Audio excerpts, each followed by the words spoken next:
right, there we go, Alan. Welcome in, Timberwolf Nation.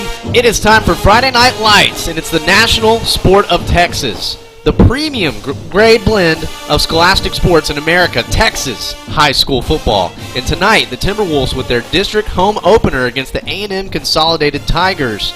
And good evening, everybody, and welcome home to Cedar Park, Texas, John Gupton Stadium, where tonight the Timberwolves look to extend their 2023 District 11 5A record to just 2-0.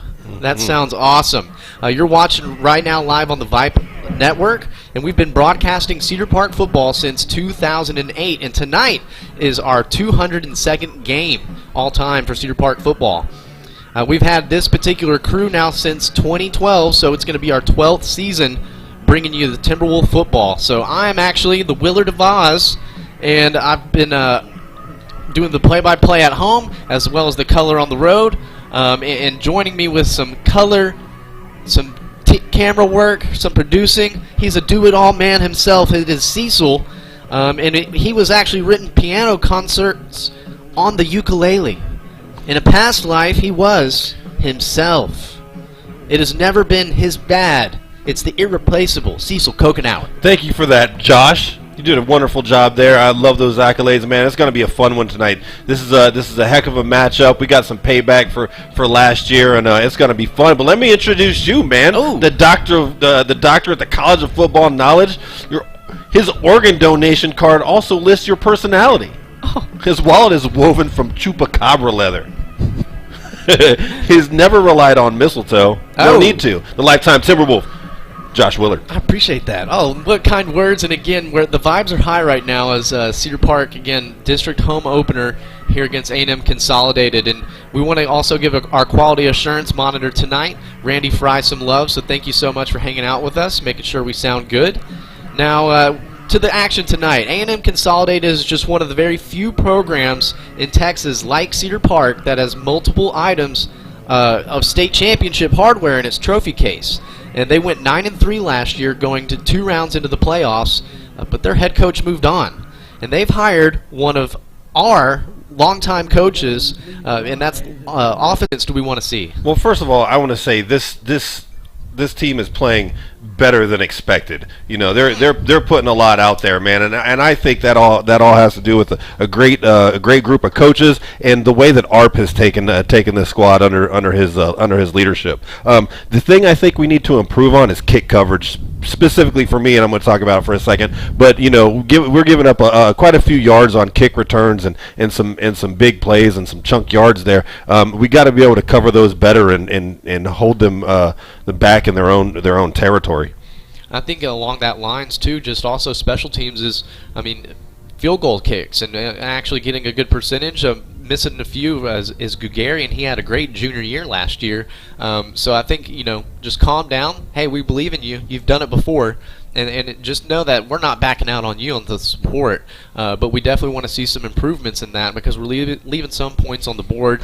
Didn't need them last week as we were playing Georgetown Eastview, so it was a very outstanding win, and it was just another collective performance offensively and defensively that Cedar Park we're just traditionally used to. But this is going to be one of the very few teams that has a winning record against Cedar Park, actually. Cedar Park has 18 of them where but 14 of those are like A&M Consolidated, where they've only played us once and won that game. So last year on the road, they hit a long field goal in the last play of the game for a 13-10 win, and I think we're going to be in for more points scored tonight.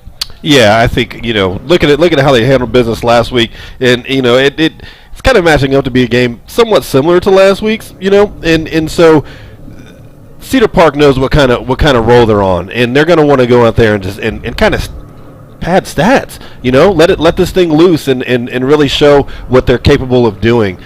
You know, I think this is one that is a momentum definer. You know, we could come out of this game just handling business and really instilling our will on this squad. You know, and if we do that and come out on top, then you know we have some great momentum going into the rest of the season. We come up short in this game, and then you know that takes some wind out of the sails, and maybe we don't do so good. Yeah, I think it's a big momentum swinger for the rest of this district race. As again, dropping to Georgetown last week, huge for the polls at the end of the season. Cedar Park controls their own destiny, and right now sitting at undefeated with a win last week on the road, but we're here at the GUP. And again, A&M Consolidated in Cedar Park in Game 2 of District 11 5A. And we're going to be right back, take a few commercials before we get started here at Gupton Stadium. You're watching Cedar Park football here on the Vype Live Network.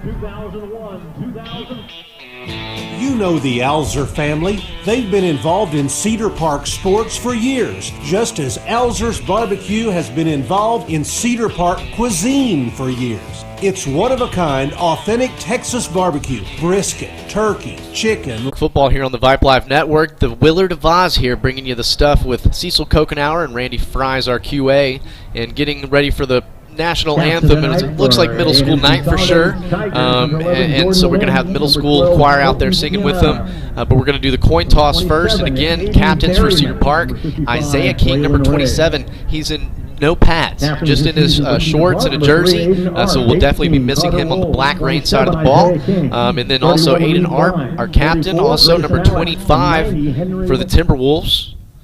That's Gavin Horton. Number 18, Carter Wool. Number 44 for Cedar Park on that D-line, Grayson Alex. And number 31, Reed Vines. Those are your captains for Cedar Park. And A&M Consolidated defers. So Cedar Park is going to be receiving first. And we'll be taking it in to the south end zone with the replay screen. And this is, again, just what a exciting game if you're talking about drama for both sides. As, again, Coach Schmidt and Coach Q were on that original Coach Ross staff back here in 2005 when they came over. And so to see that coaching tree really start to develop and everybody getting head coaching positions from it, just exciting to see old coaches going at it. So, again, we're going to tune into the sights and sounds here for the national anthem. See by the dawn's early light what so proudly we held at the twilight's last gleaming, whose broad stripes and bright stars through the perilous fight for the ramparts we watched were so gallantly streaming.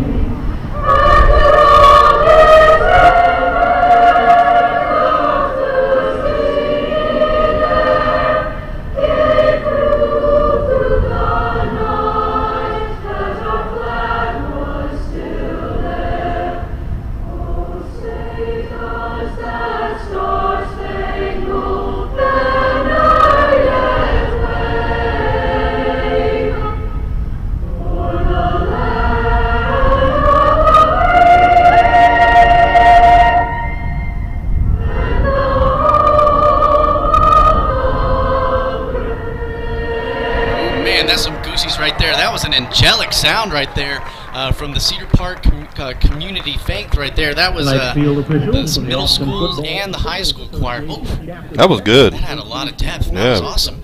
So again, kicking things off here at the home opener for 11-5A, the Willard of Oz, on play-by-play, and then also giving us color analysis, camera angles. So definitely, give thanks to Cecil for all that he does here on game nights here at the GUP. A little bit easier when we go on the road. Get to kind of have Brad on to kind of deviate some of those duties. But again, we're going to have a fun night here. We're going to make it happen. We're going to make it happen. And so Cedar Park going to start with the football first, and so we'll go ahead and give you those offensive starters. On the offensive line from left to right, it's Alan Viccarelli, Davis Williams, Wyatt Viente, Nathaniel Allen, and Jacob Slaughter. And, man, we've got to give those guys some of the praises because we've had Trey Hill go for over 100 yards in the past 2 games rushing. Yeah, man, it's good. I love seeing Trey Hill get out there and get loose and really set the tone for the game. Running to set up Arp's throwing, and it just creates options. He's really shown out this season. It's been exciting. Just collectively, everybody's seeming like they took a jump. Not even the players. I think the coaches. Oh, yeah. All the way around. The buy into this program, I think it was rough for Coach Q to start, again, with no spring ball, no summer workouts to really build rapport. as he was kind of just, thrust into this position. But in year 3, again, looking to go for their 16th straight consecutive playoff appearance. Cedar Park Timberwolves looking a lot better than last year's 4-7 team. And right now, 3-1 overall, the record for the Timberwolves. So we're looking to match that win total from last year tonight. Cedar Park set to receive. Carter Wohl, check that. Upbacks, and this one's sent deep. It's going to be received on the left side on the numbers. At the 5-yard line, misses a tackle, but gets swallowed up right behind. And that was number 80, I think, the ball carrier for the Timberwolves. Bowen Travis, junior wideout. Yeah, going to start offensive possession on our own 20-yard line. See what we can put together. I mean, it's been a balanced attack. Cedar Park has done a good job of mixing it up between run and pass, and it's because we've been able to rely on that offensive line to get downhill. And I think the big move was moving Davis Williams from that left tackle to the left guard. And that kind of sparked a little fire in him, because he's definitely firing off the ball a lot better and getting to his spot. So shout out to the Doughboys up front as they get set for the first possession on the left hash at their own 20. Arp dropping back, throws the quick out, and the cornerback did a good job sinking on that, but it was uncatchable out of bounds. Yeah, it's a little too flat. Just missed the mark right there, but I like coming out and opening up with a pass on first down, showing we're not afraid to do it and that we can do it. So incomplete, 2nd and 10 from the left hash. Twins receivers to either side, so you got twins over there in the boundary. Trey Hill just to the left or the right, and they're going to free play. I thought that was offsides on the offense. Should No, have that's play dead. That's definitely a defensive offsides. Okay. And it was intercepted, but it'll be negated because of the offsides, like you said, a free play. So it'll be 2nd and 5. Again, number 21 for Cedar Park, our running back, Trey Hill, sophomore phenom. Both sophomores had a great game last week on both sides of the ball. Yaheem Porter, outside linebacker, had a phenomenal game. Here's the 2nd and 5 and swallowed up in the backfield. Trey Hill's been breaking a lot of those tackles. He wasn't able to escape the 2 Tigers right there behind the line. So it'll bring up 3rd and 6. Cedar Park's first 3rd down attempt, and it's on the first 3 plays. Arp has one solo into the boundary. Trey Hill just to the right of him in the shotgun. He's going to dump it off to Trey Hill, but it looks like good coverage. Trey Hill splitting defenders, only getting about 3 of those yards, so it's going to be 4th and short. And deep in your own territory, they do the shift change, and Connor Schutte on to send this one deep. Yeah, gotta kick this one away. That's early possessions. Fill the team out, see what they're doing. Consolidated seems like they want to bring a lot of pressure. They got guys at least showing blitz from a lot of different places pre-snap. Connor Schutte standing at our own 13. Receiving Tiger is going to be number 9. That's Trace Meadows, the senior. Ooh, they get a good rush on that one. Schutte gets this one high. It gets a lot of hang time, but it goes out of bounds. We'll see how far the official marks this one up. He's already out past the 50, past no man's land. Oh! Holds up a little bit. Play that track back, DJ. About 49.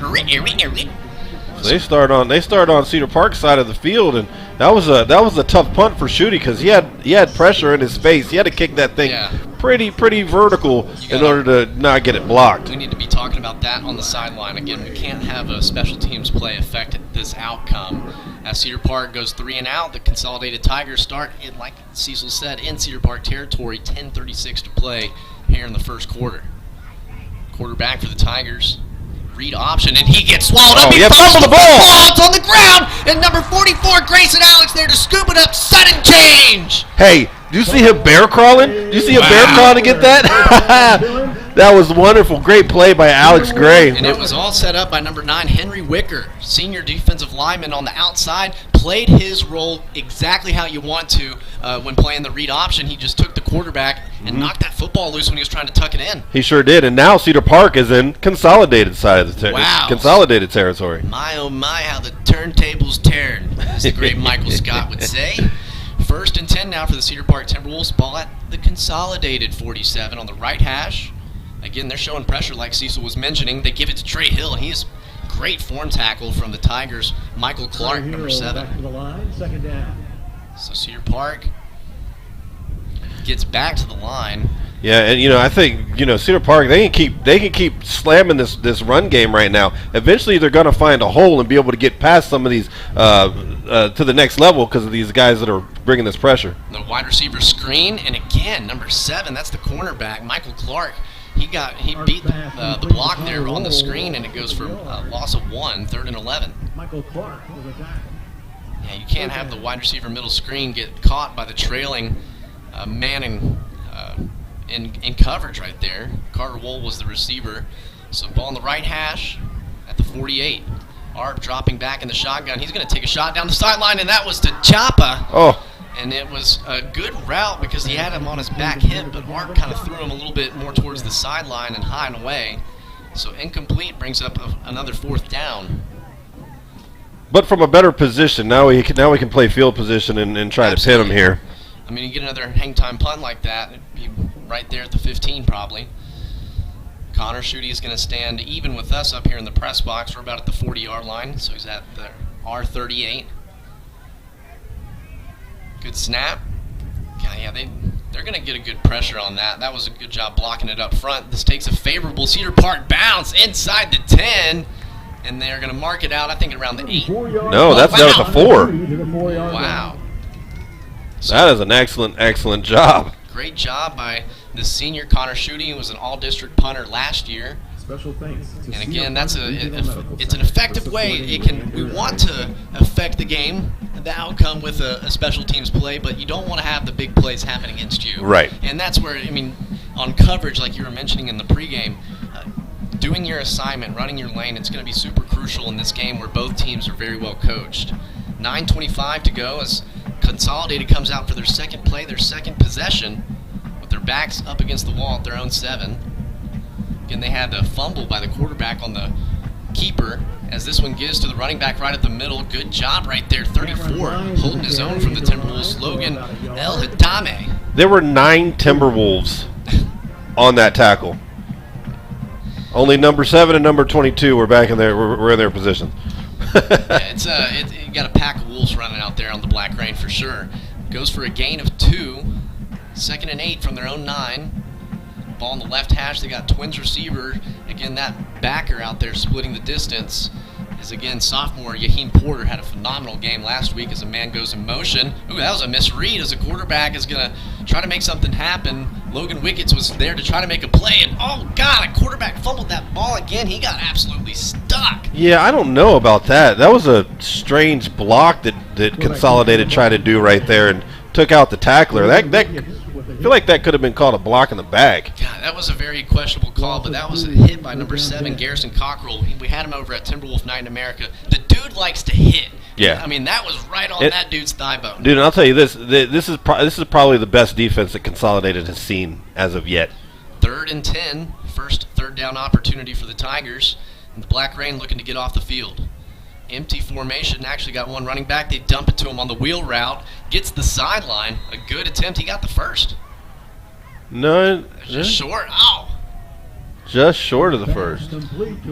I'm having a bad angle, or maybe my eyes are starting to get a little old as I'm now in my 30s. You're getting up there in the years, man. That's when it starts going down. That's an insane thought. But short, and I'll take my eyes failing as if they didn't get the first down conversion. Yeah, I'm kind of upset. I left my glasses downstairs, so I'm struggling too. 4th and 1 for the Tigers at their own 16. They have the punting unit on. Keep your head on a swivel.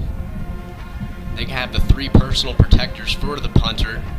So, you got to keep everything in front right here and hopefully get a good return out of this. This one, a low worm burner, bounces at the 48-yard line, and that's going to kind of stall up on the bounce. A wise move from number 22, Garrett Nichols, to not field that.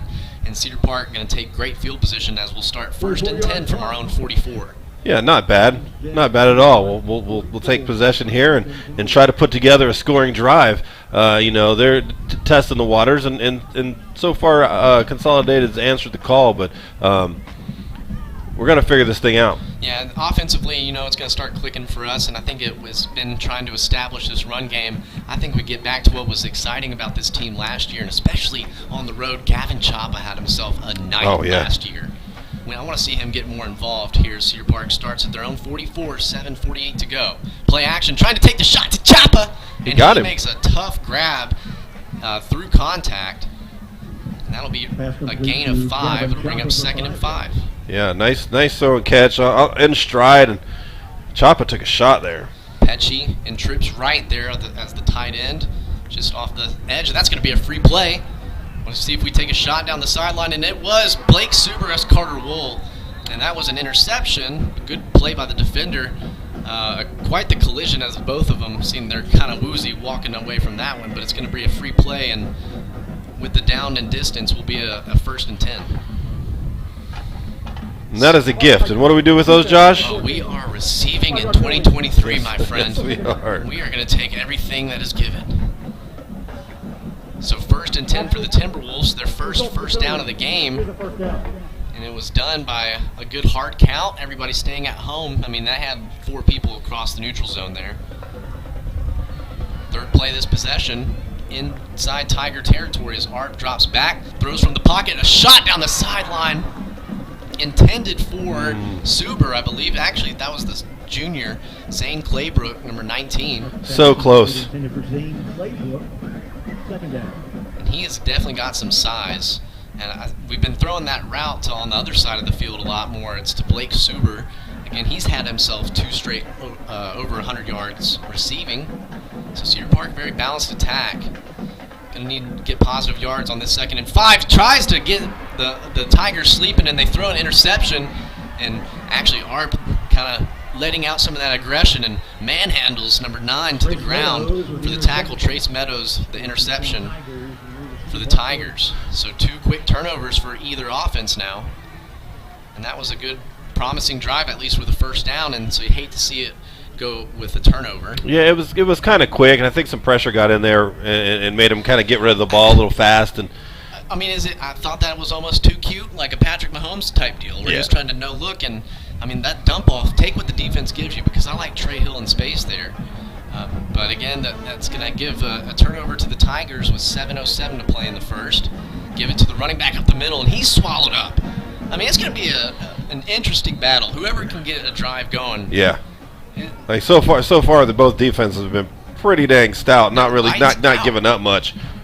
They are lights out, and again, it's 4 quarters of football. That's what's hard about playing against this Cedar Park team is you get tired of getting hit like that for 4 quarters. 6:43 and ticking.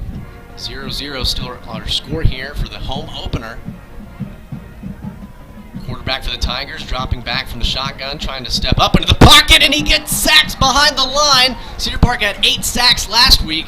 Getting one there early is number 44, Grayson Alex. Yeah, he was able to get to him, and that was set up by the defensive backs. That's just great coverage downfield. It allowed the guys up on the line to really get to the quarterback and get that pressure. Excellent job all the way around by the Black Rain. It was a great field position after the interception. They were down to the Cedar Park 39. Now with the loss of yards of 9, they're at almost no man's land at the Cedar Park 48, so 3rd and 19. Dropping back to pass, they keep the running back in to help block. He escapes to his left and has an open receiver. That would have, if that ball's put on him, he would have been just short of the 1st, but that one falls incomplete. 4th and 19. 4th and 19. Youches. So another punt and another opportunity for the Cedar Park offense. Yeah, this is going to be a great game, and A&M Consolidated, a historical program, got a lot of championship hardware. District crowns, area championships, regional championships, and even a few state championships in there. So it's a community that knows what winning takes. Just like one that we've built here at Cedar Park. Again, this stadium opened in 2010, where I know a young lad that played on that team. Oh, it's the Willard of Oz. That you? We went undefeated here to open up the stadium. A lot of winning happened here at the GUP. Cedar Park looking to get on the scoreboard first as the defense giving them another possession. This one punted down to the 20 where Garrett Nichols fields it off the bounce and gets tackled out of bounds. But again, takes away the ability to down that inside the 10. wise move by him, and Cedar Park starts 1st and 10 from our own 19. All this happening in the first quarter. Their 4th possession about to take. Cedar Park is about to embark on. Already, and there's only 5:43 left in the first. It's gone quick. So 1st and 10 for the Timberwolves. Let me know where you're listening in from. Willard of Oz on I was going to say Twitter. It's X now. X. Again, thank you, Elon, for that. 1st and 10 for the Timberwolves is Art. He's going to give it to Trey Hill. Some backside tacklers trying to make something happen, and Trey Hill able to outrun those backside tacklers and gets 4 yards on the carry. Yeah, good run, finding space right there, and eventually you put a couple of those together. Eventually, one of these things is going to pop for a chunk. They'll give him an extra yard, and we'll take it. So 2nd and 5, ball on the right, almost the right hash. It's on the right middle. Showing pressure again from the far side. Art dropping back to pass. Here's some pressure. They're going to throw the dump off, and there's a flag in the backfield. Maybe a bad block for the Timberwolves. This was a screen set up to Trey Hill. Able to find a way to get some positive yards on that. But we'll see what the penalty is. Holding on the hold. Yeah. Holding, number 56 at the offense. 10-yard penalty for the previous spot. Remaining 2nd down. Why do they got to call out my man Alan Victorelli like that? Why they got to call him out like that? That's okay. So Alan Victorelli. Holding should be a 5-yard penalty anyway. Right. Victorelli's been doing a great job as our blindside tackler or blocker for Art. I mean, last year the sacks that this team took, it's been night and day difference from pass protection to run blocking. Yeah. Offensive line has done great.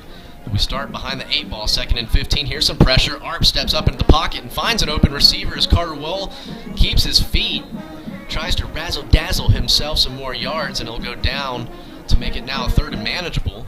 It'll be about 3rd and 6. Pass complete to Carter Wohl for 9 yards. 9 yards as you hear our partner, the Via the T on the stadium announcing. Pretty wild how this season has already flown by. Only Cedar Park's going to go to the playoffs. Let's be honest. This is a great team. And Brad Connolly 2 more times doing play-by-play in the regular season as Art steps up into the pocket, and this one underthrown. Looked like it was intended for Suber. Gavin Chapa, though, was running the hash mark. And that incomplete pass on 3rd down will bring up 4th and 6. Connor's getting a lot of work so far. Cedar Park 0 for 3 on 3rd down conversions. Their other possession was interception on the 2nd play of that fresh set of downs that they had gotten from the offsides penalty. So 4th and 6, 4:15 to play in the first. 0-0 our score. Last year it was a game-winning field goal to win it for the Tigers, 13-10. Here's that pressure on the punt, and maybe it's getting to Connor's head. Is this one? Yeah, that's not going to be marked very well. That's going to come back to at least like the 35. No, it was a line drive. Oh, punt. it landed. Yeah, and it was kind of like a little coffin corner, but looking at the flags, it doesn't look like a very stiff wind. I thought that thing landed outside, like came down out of bounds, and they were going to walk off a bunch. I mean, but they almost got home again with that punt block. Cedar Park cannot give up the play like that. So the Tigers will take over. They've had great field position all night. They started at Cedar Park's 49, then they fumbled on the first play. Then they were at their own 7. Then they were back at the Cedar Park 39, now starting this possession at the Cedar Park 47. All in the first quarter. Man in motion from left to right. Quarterback is going to give it right up the middle, and manhandling him down to the ground is number 46, Logan Wickets. Yeah, only picked up 3 yards there, and Logan, I'm sorry, he really did the job there and taking that runner down. We got a new quarterback in for the Tigers, and that's number 6, Tyler Pulling. I don't know when we had Will Hargett check out, but he took some hits there on those first few possessions. So they've gone to the backup, and that's actually what happened last year on the road as well. This one busted right up the middle, trying to split the safeties. Good job getting back to cover that, Cody Manning and Garrison Cockrell, but a big gainer down inside the red zone. Actually, they'll be just outside at the 21-yard line. Yeah, it's like a 23-yard pickup there. That was a nice run, just up the middle ISO, and he was able to get into the next level. We saw Trey Hill do that last week against the Patriots at Burke Circleback Stadium where we're 10-1 overall. He actually got home and took it 65 yards to the house. This fresh set of downs given to the running back, and he breaks the tackle. Tackled by Reed Vines, but a gain of 9. Cameron Vines for 9 yards. 9 and 7/8. That's so close. They might give him the first. Nope. They found something in the middle right there. They're probably going to keep probing that until it doesn't work. They got a big offensive line. I mean, from up here, they definitely look like they got size. At least fake something up in there, Ball carrier for the Tigers has been number 15, Cameron Vines. Ooh, Cameron Vines and Reed Vines going at it. This one, quarterback keeps it. Wise call is number 34 there, Hitame. Able to bring him down, but it's going to be 1st and goal from the 4. Quarterback Will Hargett keeps it for 8. And that's he's calling him Will Hargett. That's still backup quarterback number 6. And now they bring in, looks like outside backer that had the interception. He's also their return specialist, number 9. Trace Meadows. He's in at quarterback. So it's got to be read option stuff from the goal line, when they get down here and the field gets short. They're just going to do a direct snap, run right up the middle. He's short like the 1. He almost got all 4 of those yards, and they would have been all by himself as there wasn't much blocking. He was just running through people. Yeah, and Consolidated is doing a lot of misdirection and trickeration here, trying to confuse the defense. They're going to go right back, same formation. Kind of a bunch on the right side. They send a man in motion. That's offsides on the offense. It's gotta be. Yeah. It's definitely a false start. 2nd and goal from the 1 will back him up to 2nd and goal from the 6. That's huge. It's huge. 7 of the offense. 5-yard penalty. A minute 38 to play here in the first quarter, and the Tigers knocking on the door, but you'd be surprised how good the defense gets with the Black Rain when they feel up like their backs up against the wall. Hold them to a field goal here. We learned last year it can come down to a field goal for sure. So backup quarterback again back in for this play is now outside the 5. 2nd and goal from the 6. Tyler Poling in the pistol formation with running back number 15, Cameron Vines. A couple yards behind him.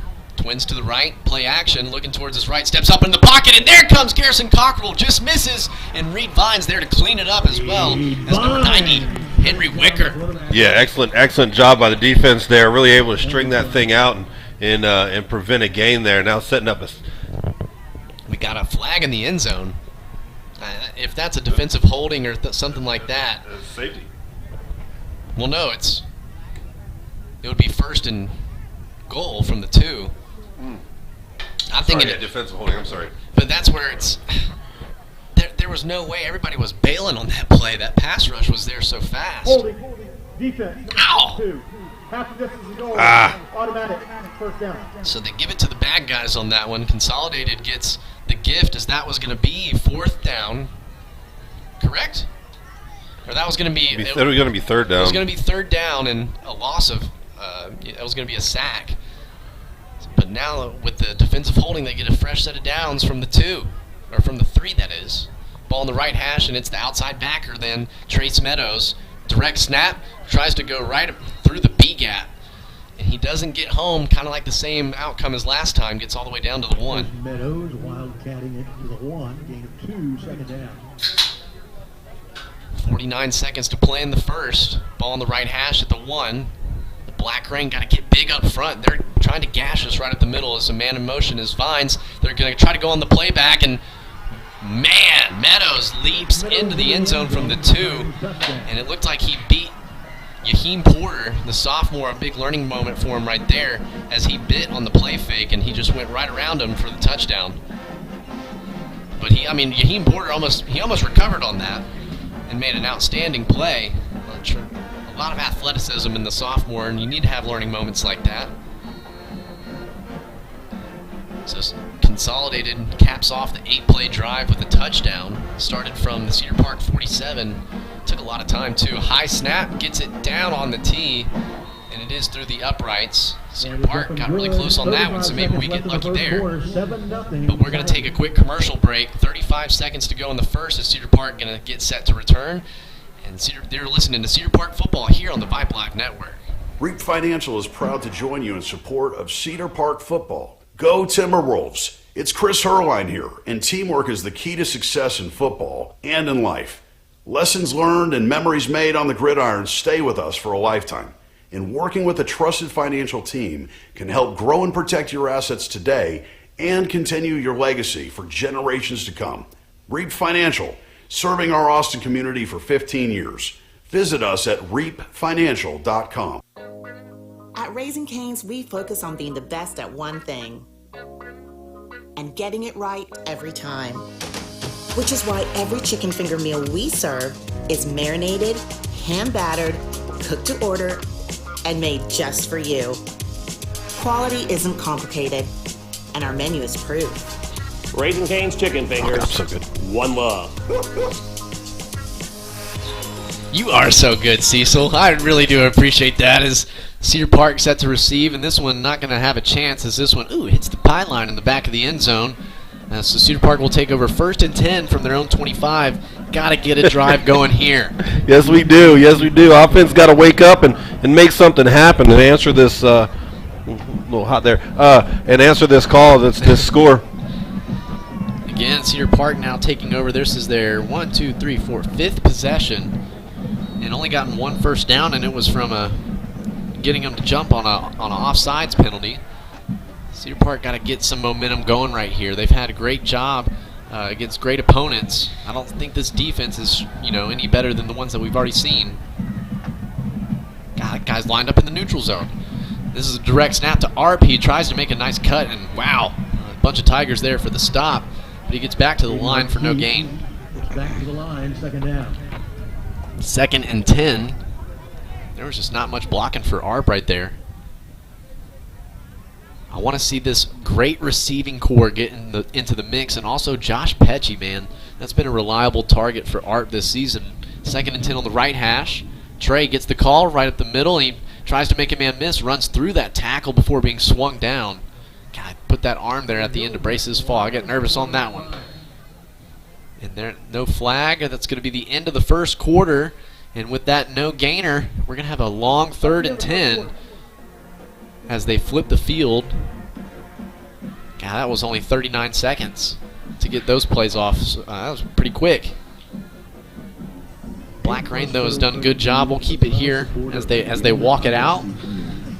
Cedar Park trailing 7-0 here in the home opener, and I mean, just got to get something going offensively. I think this receiving core, like I was trying to say, is Carter Wool, Gavin Champa, Blake Suber, got big plays out of them, and definitely a lot of yak. So I think that if just get the ball in their hands, we could see something happen. Yeah, for sure. And I think that offense just a little bit out of sync right now, but that can be fixed. This it's a 7-point lead right now. It's not insurmountable at all. Defense is playing well.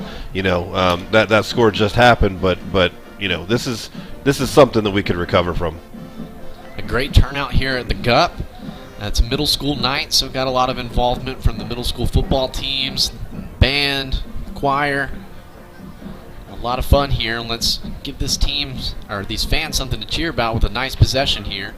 Starting on the right hash, one solo receiver into the boundary. It looks like Wool, number 18. Gavin Champa, Blake Suber out here on the field side.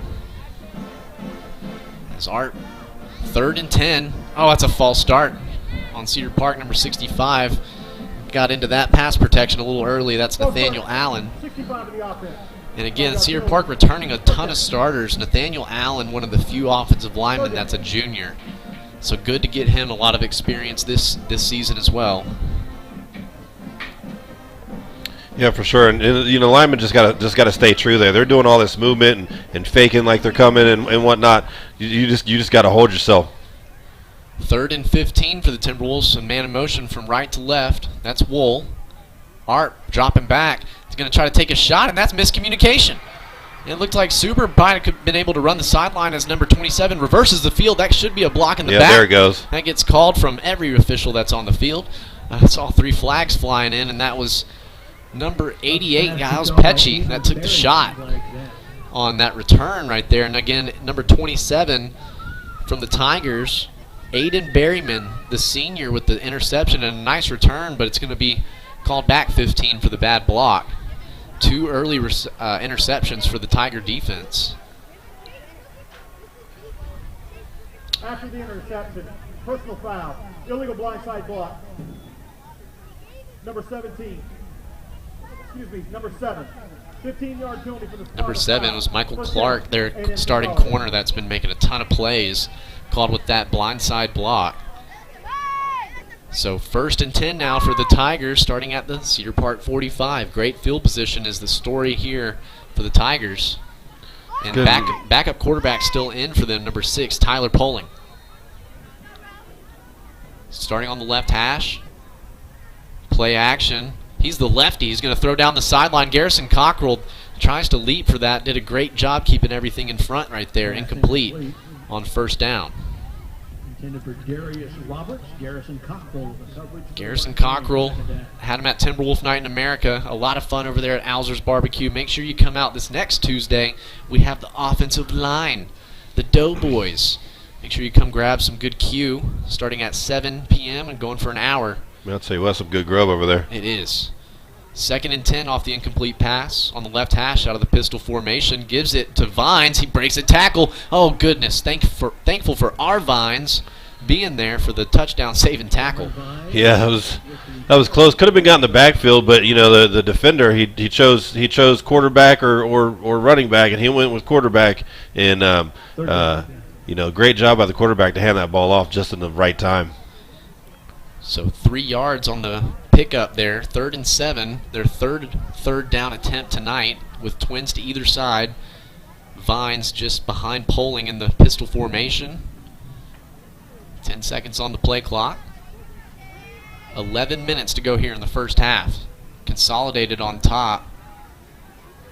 7-0. Hard count as Consolidated Poling drops back. Has a nice pocket to throw from and gets popped over the middle, but another tough catch in traffic is number 88 from the Tigers, and that's Darius Roberts, a sophomore receiver. Big 1st down for the Tigers. All the way down to the Cedar Park 27-yard line. Check that, 28. Ball's on the left hash, twins to either side, and Vines just to the right of Poling. Heem Porter walking up there on the outside backer. He goes play action on the outside. Great job, Cody Manning, getting back and recovering. Number 1 from Cedar Park with the tackle there. Yeah, good fake, and he was able to get back and cover that. Otherwise, he was gone. That was a heck of an angle he took. Yeah. And makes it a 5-yard pickup instead of a touchdown. And a big momentum play. So the Black Rain hanging tough here. 10 minutes to play here in the first half. Ball on the right hash. There's that sophomore receiver into the boundary. One-on-one coverage. Play action. Give it. Quarterback keeps it right at the middle. Tried to make a man miss, and that was number 94, Caleb Castro. That was a basketball play right there. He broke down great. But a 1st down pickup. He gets 5 on the play. 1st and 10 for the Tigers inside the red zone. God, that was a possession or a stat that we had at Timberwolf Night in America. Cedar Park's offense, 16 trips to the red zone before tonight's matchup. 13 of them in touchdowns. Oh, wow. That's efficient. Yeah, it is. We need some of those possessions for the Timberwolves tonight. We got to get something established to give these guys a break. And Cedar Park just decides to give them a break themselves. Yeah, that's a good timeout. I mean, that was a quick turnaround, and defense has been on the field for a long time this first half. I think we'll take it with them. Again, thank you to our sponsors, and this is the Willard of Oz, Cecil Kokenauer. Thanks to Randy Fry. We'll be right back with Cedar Park football here on the Vype Live Network. Welcome to Taco Palenque, where the magic happens at this very moment. And especially for you. We know fresh food simply tastes better. That's why we start cooking your meal at the exact moment you place your order. For us, your order is not just another number. It's as unique and special as you are. Enjoy your meal. Taco Palenque, food in real time.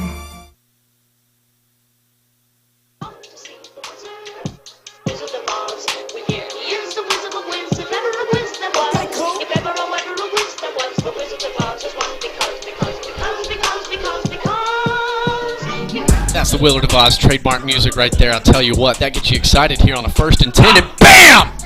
Behind the line, number 7, Garrison Cockrell swallows up that RPO action for a loss of 3. God, they heard the music, I bet. Yeah, they get you hyped. That got me going, man. Let's go. Loss of 4, 2nd and 14. 9 minutes to play here in the first half, and again, the Black Rain got a timeout called, so we still have 2 of them, but that was a well-deserved break. Kind of get your bearings straight, because we cannot give up another goal line, push, ending in a touchdown. And again, this is the backup quarterback. Starting quarterback number 2 for the Tigers, Hargett, took a couple shots and just haven't seen him come back in yet. Poling has a man in motion out of the backfield. They're going to throw it to him in the flats. It's number 0. Some good blocking. He decides to cut that back towards the middle. He reverses the field, and he is going to walk in for a Tiger touchdown.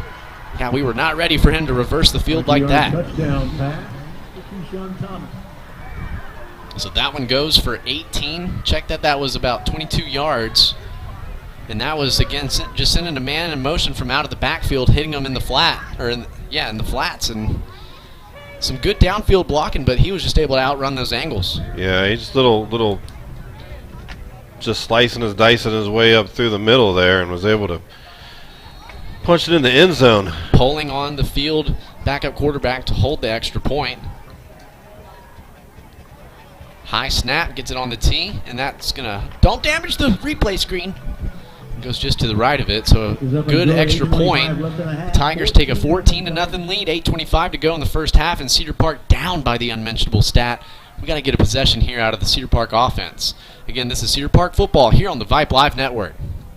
Hey, Cedar Park, looking to make a big move? You don't need a Hail Mary when you've got Mungia Real Estate on your team. As proud sponsors of the Cedar Park football team, we're not just invested in the game, we're invested in our community. We specialize in residential real estate, guiding you through the entire process to find the perfect home. Whether buying or selling, you can trust the local experts. Score a winning deal with Mungia Real Estate today. Call us at 512-922-4267 or visit moongiarealestate.com. Mungia Real Estate, where your home team plays. You know the Alzer family. They've been involved in Cedar Park sports for years, just as Alzer's Barbecue has been involved in Cedar Park cuisine for years. It's one-of-a-kind, authentic Texas barbecue. Brisket, turkey, chicken, lamb, terrific sides and sauces. It's sheer succulence. That's Alzer's Barbecue, next to the CVS on Cypress Creek Road, just west of Old 183.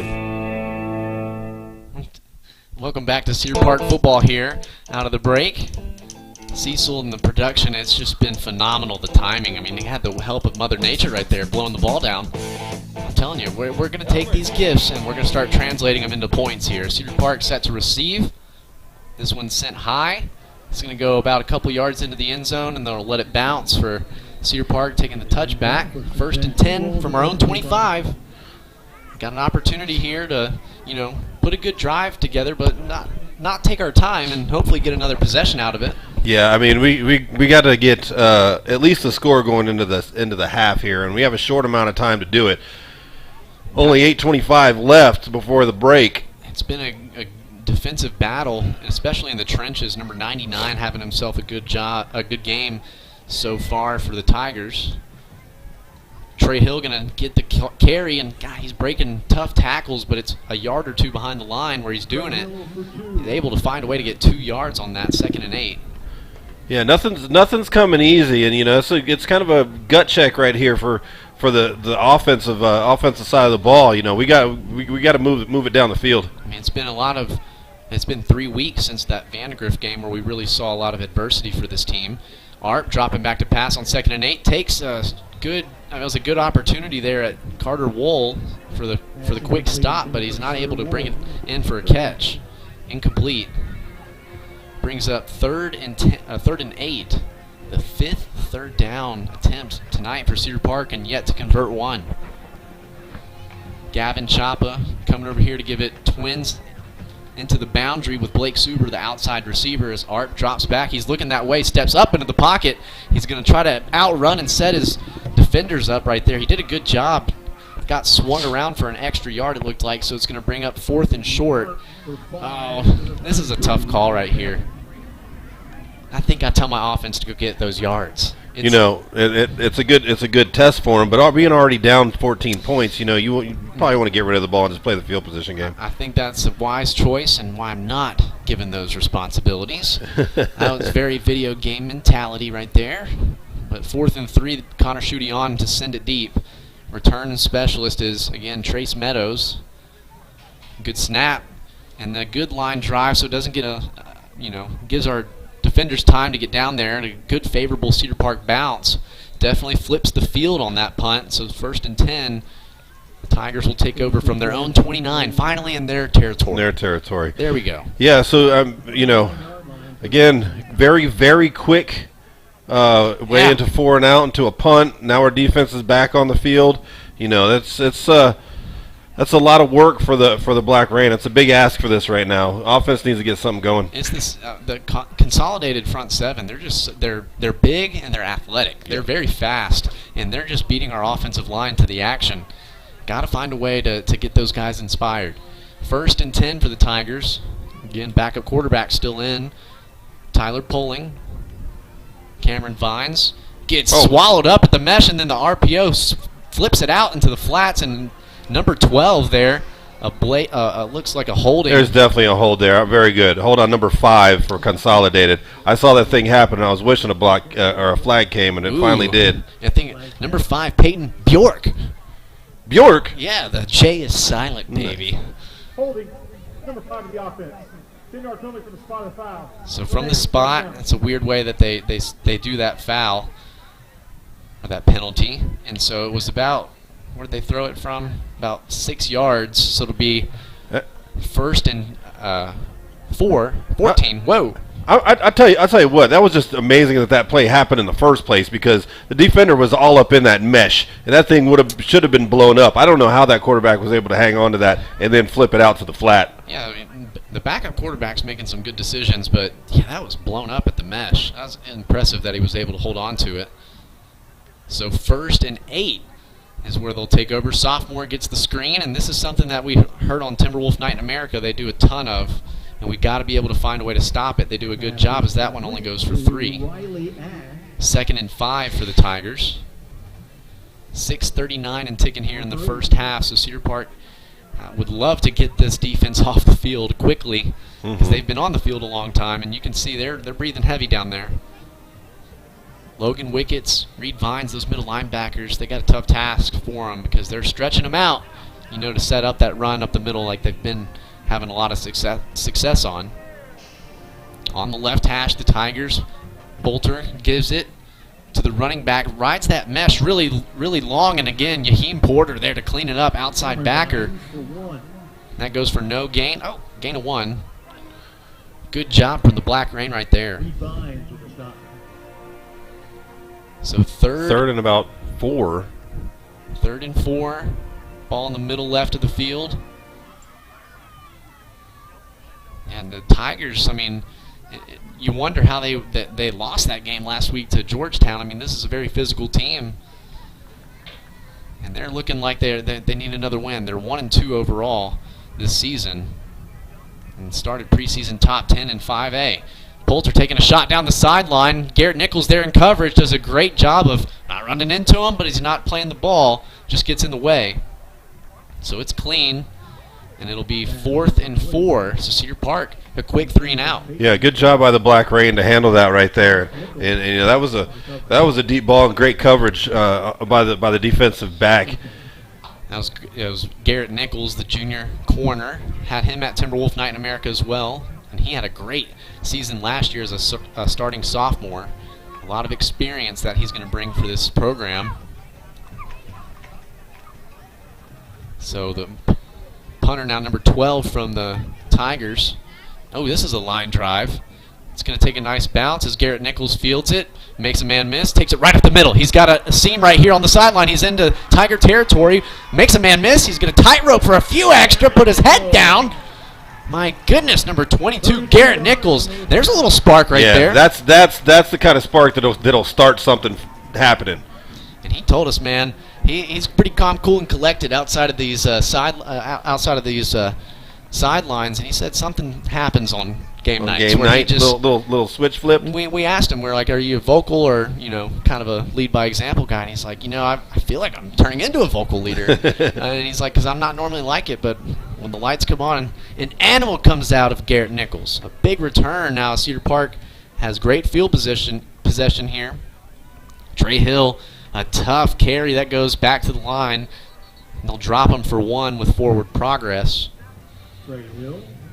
Trey Hill. So again, that's started at the 35. So great field position for Cedar Park. Got to capitalize on it.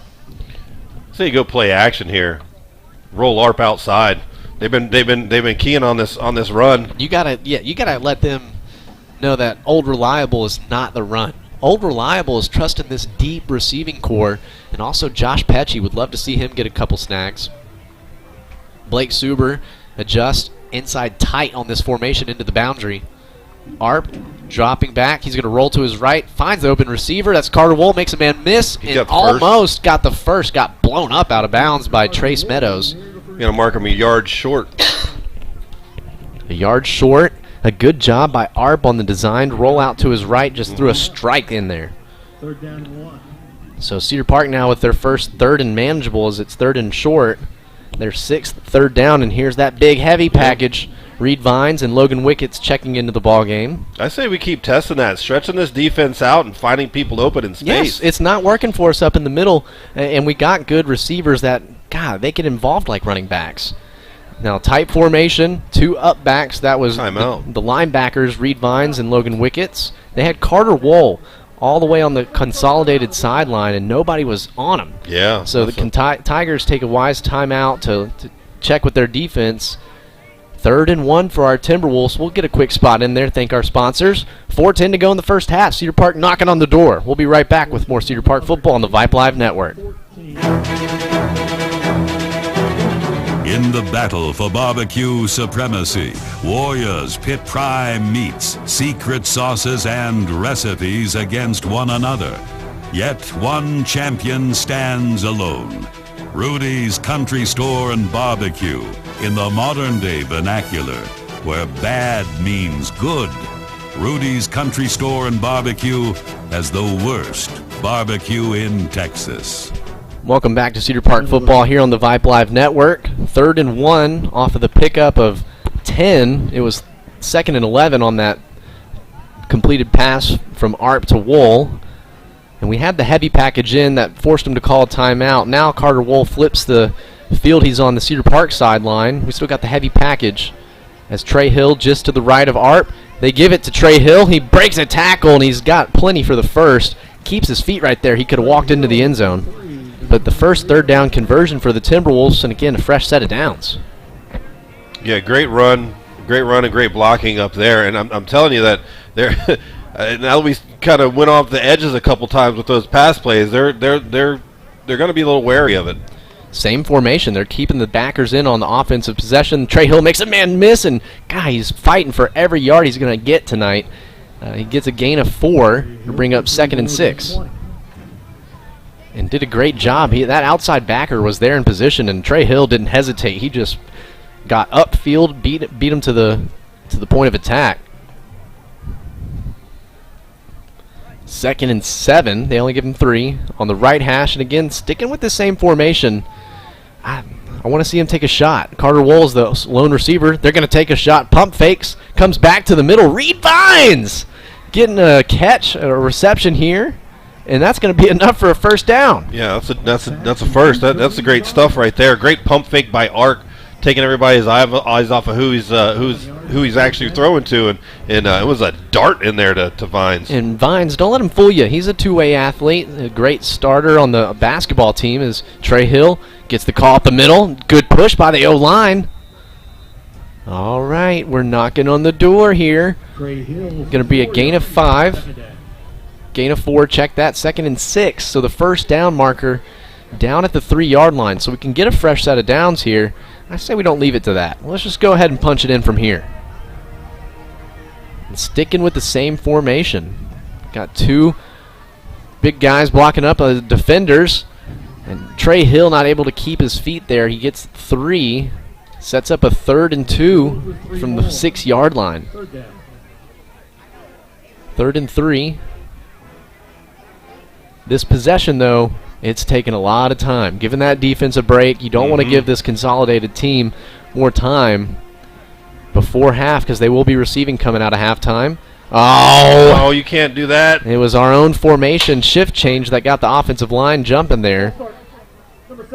And they got Davis Williams starting left guard. Charged him with that one. And again, Davis Williams is senior. His older brother was on that state runner-up team. Luke Williams was protecting Ryder Hernandez's blind side, now playing at Texas A&M. Davis definitely having himself a good senior year, putting good tape out there. I think he's got a definite high ceiling, just the growth that he's had from last year to this year. 3rd and 8 with the penalty yardage. Bumped over the backers. They're going to do a designed run by Arp and just absolutely blown up. That was number 31. Number 31 or 30 from Consolidated. Connor Riley or Christopher Cyrus. And so this is going to be 4th down, 4th and 9 from the 12-yard line, and they're trying to decide if they're going to go for it or kick the try to take the points here. And again, we believe in our kicker, but this is the area where we've been needing to see improvements on. I'm okay with going to it and taking the points because you need automatic points. Yep. But you know that's got to be a worry in the back of their minds. Special thanks to Cedar Park Regional. Again, Andrew Gagari is the kicker for the Cedar Park Timberwolves, and he's missed a few that last year he had I feel like a great percentage, and so you got to know that that's in his head. And I think I speak for all Timberwolf Nation when we support the crap out of him. So definitely just if he gets the call right here, go for it. But I do think they're going to keep the offense on the field because the worst outcome there is that turnover on downs, and it's deep in their own territory. It gives them a lot of field to Cedar Park to use because hopefully Tigers aren't able to drive that under 2 minutes and get more points. Yeah, there's only got a minute 24 left, but this would also be a good confidence booster if we're able to go pick this thing up. I mean, we can pick up a first down here. You got to know that you're not throwing from a clean pocket against this Tiger defense tonight. So you got to be ready to extend the play with Arp and his legs, but keep those eyes downfield. Buy some time. We got big dudes out here playing receiver. They call a timeout now. All right, it's a little stake off here. We'll go ahead and take it with them as the red moon looks like it's peeking over the visiting stands. A big 4th and 9 for the Timberwolves. A minute 24 trailing by 14. Cedar Park football here on the Vype Live Network. Hey, Cedar Park, looking to make a big move? You don't need a Hail Mary when you've got Moongia Real Estate on your team. As proud sponsors of the Cedar Park football team, we're not just invested in the game, we're invested in our community. We specialize in residential real estate, guiding you through the entire process to find the perfect home. Whether buying or selling, you can trust the local experts. Score a winning deal with Moongia Real Estate today. Call us at 512-922-4267 or visit moongiarealestate.com. Moongia Real Estate, where your home team plays.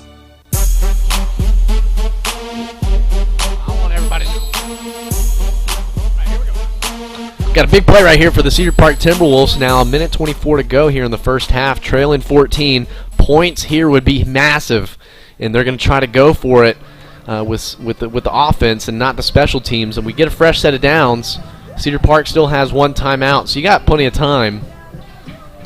And we're going to start on the right hash. Twins to the left side. That's chop of the outside receiver. Blake Suber is in the slot. Good hard count by Arp. Almost got the defense jumping. And you're right, they're walking up with some pressure right up the A gap. Backs off, comes to the outside as Blake Suber in motion. They're going to try to throw it to Suber on the outside. He makes a 50-50 grab. Oh, what a touchdown, Arp to Suber from 12 yards on the 4th down conversion. That's what I'm talking about. Beautiful play, beautiful execution, great design on that play. Bringing him over in motion and hitting him over there right at the pylon. Excellent job. Man. That's one for the highlight reel for sure. And just our vantage point, I didn't think it had enough under it, and it was going to be in a position, but that was almost like a back shoulder, only where Suber could go and get that and put that defender on his back hip as he plowed his way into the end zone. A good rush attempt right there to block that kick, but Gagari able to cut it to a one-score game here. We'll keep it right here as Arp Man, that's a clutch play right there on 4th and 9. Huge. Holy cow, the huevos on that guy. Onions. Onions, I'm talking about onions. I'll tell you what the kids call it a head topper. Oh. Yeah. There we go. Right here. Yeah, there we go. That's how Yeah. that's that TikTok generation, I swear. Those whippersnappers. Whippersnappers, they are. But Cedar Park now, that was their first great possession. Only had 36 yards to go. And it was an 8-play possession that ended in a Cedar Park touchdown. And again, that's another possession inside the red zone, not settling for field goals and turnovers. So Cedar Park punching it in for the touchdown. Yeah, I love the aggressiveness there, and it's like, hey, Coach Q's like, go get it for me, boys. If we want to win this thing and continue in district undefeated, we have to show up right here and get it done. So what you gonna give me? And they went out there and did the dang thing. Number 20 is set to kick on this kickoff, and we've seen Gary do most of that work this entire year. Number 12 and number 20 for the Timberwolves is listed as a defensive back, Ben Ramos. A jack of all trades he is, just like my partner, Cecil Kokenauer. And so lining up to kick, they've got a tight formation, then they're going to sprint out to their positions. A minute 19 for the Tigers to work with. They've got set deep to receive number 4, Ellis Myers. I know him from somewhere. And then number 15, Cameron Vines. Ramos going to pooch this one. And that one's going to... Ooh, dodgeball. He's out. That goes out of bounds, so they'll have an opportunity if they want to re-kick, but they could take over 1st and 10 from their own 35. Free kick out of bounds, number 20. 5-yard penalty, we will re-kick. Re-kick. Re-kick it is. So again, that touchdown just huge for Cedar Park to cut this one to a touchdown. You still got to play a minute 19. A minute 19, but if we can go into halftime not down by the unmentionable stat, huge. That's a huge deal. Huge. That's the theme tonight. Huge. So they'll back it up 5 and do the kick again, or not. Maybe if nobody notices, then we'll be fine. Dang it. Oh, he got him there. All right. No, you all right. can't do that. So kicking now from our own 35.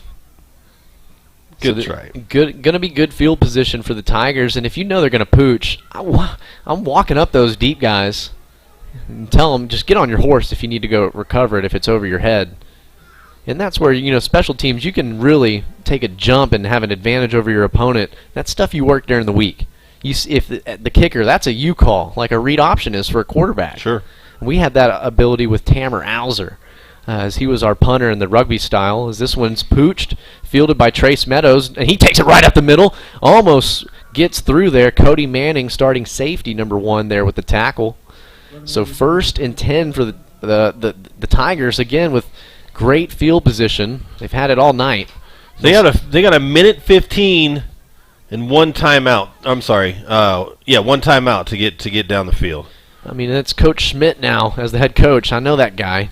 He was the offensive line coach while I was here and built a lot of, the tenacity, the kind of culture that Cedar Park still carries with today, and that's why every stop for Coach Schmidt, he's only had 1 actually before this, and it's been in Prosper and really built them into a great program and looking to do the same here in Consolidated, so I know he's chomping at the bit trying to get points here before the end of the half.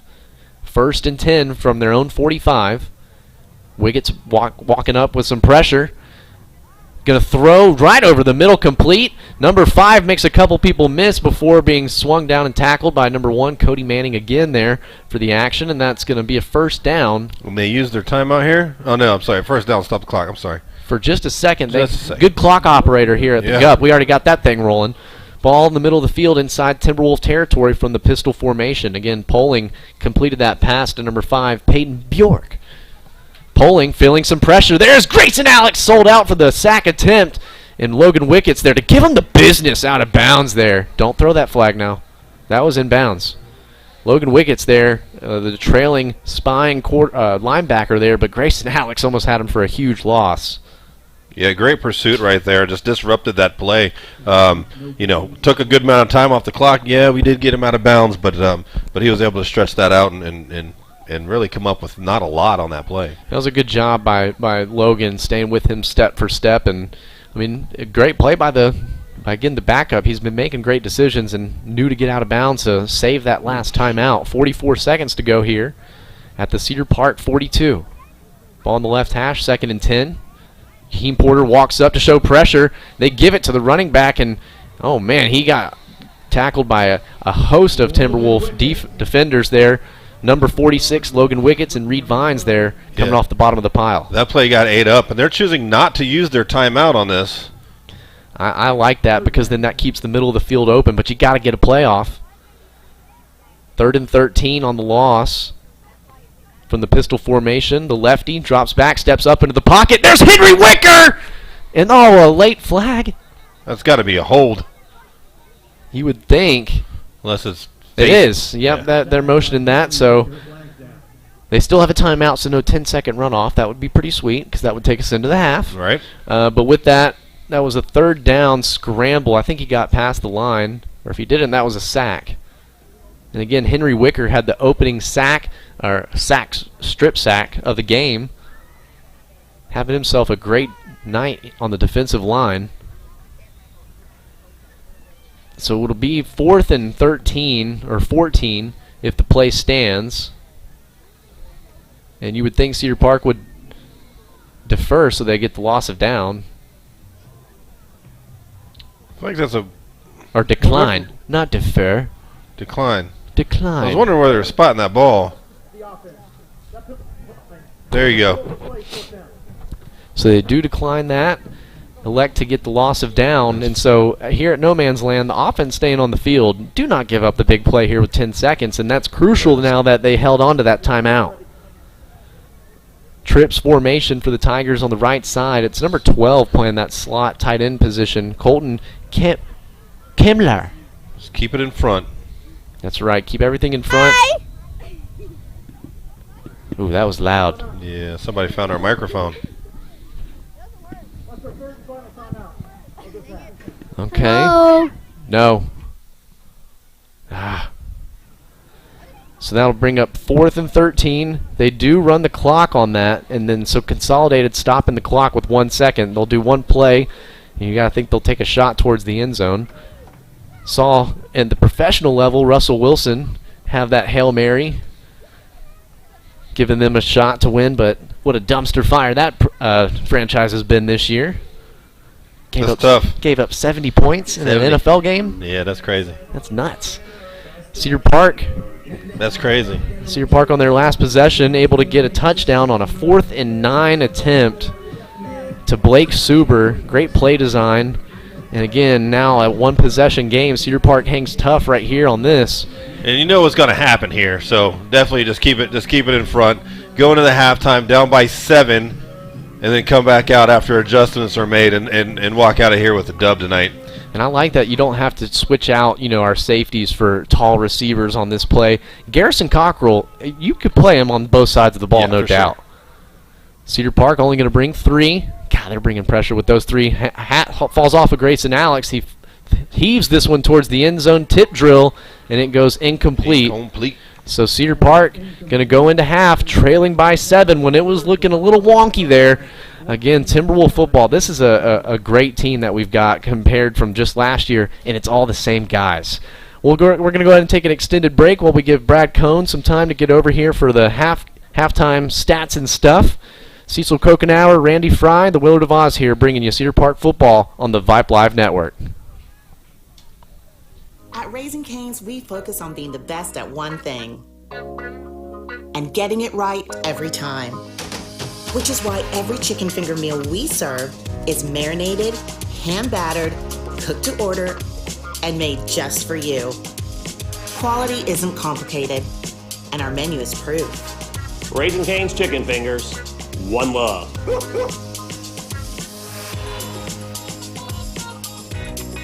Reap Financial is proud to join you in support of Cedar. Reap Financial is proud to join you in support of Cedar Park football. Go Timberwolves! It's Chris Herline here, and teamwork is the key to success in football and in life. Lessons learned and memories made on the gridiron stay with us for a lifetime. and working with a trusted financial team can help grow and protect your assets today and continue your legacy for generations to come. REAP Financial, serving our Austin community for 15 years. Visit us at reapfinancial.com. Welcome to the warm and inviting atmosphere of Toscano Italian Kitchen. Founded with a passion for creating innovative and exciting culinary experiences, Toscano Italian Kitchen pushes the boundaries of traditional Italian cuisine while embracing the unique flavors and ingredients of the Lone Star State. Whether you're joining us for a romantic date night, a family gathering, or a casual dinner with friends, our restaurant combines the rustic charm of Italy with Texas's renowned hospitality and friendliness. Toscano Italian Kitchen is a proud sponsor of Cedar Park High School Athletics. Located at Lakeline and Cypress Creek, we're open on game days with happy hour specials from 4 to 6 p.m. We also offer catering for groups of 10 to 1,000 and a private dining room for parties and gatherings. So whether you're a fan of traditional Italian dishes or eager to explore the creative combinations of our Italian with a Texas twist menu, we offer something for everyone. Come and experience the fusion of two culinary worlds in the inviting and welcoming atmosphere of Toscano Italian Kitchen. Welcome to Taco Palenque, where the magic happens at this very moment. And especially for you. We know fresh food simply tastes better. That's why we start cooking your meal at the exact moment you place your order. For us, your order is not just another number. It's as unique and special as you are. Enjoy your meal. Taco Palenque, food in real time.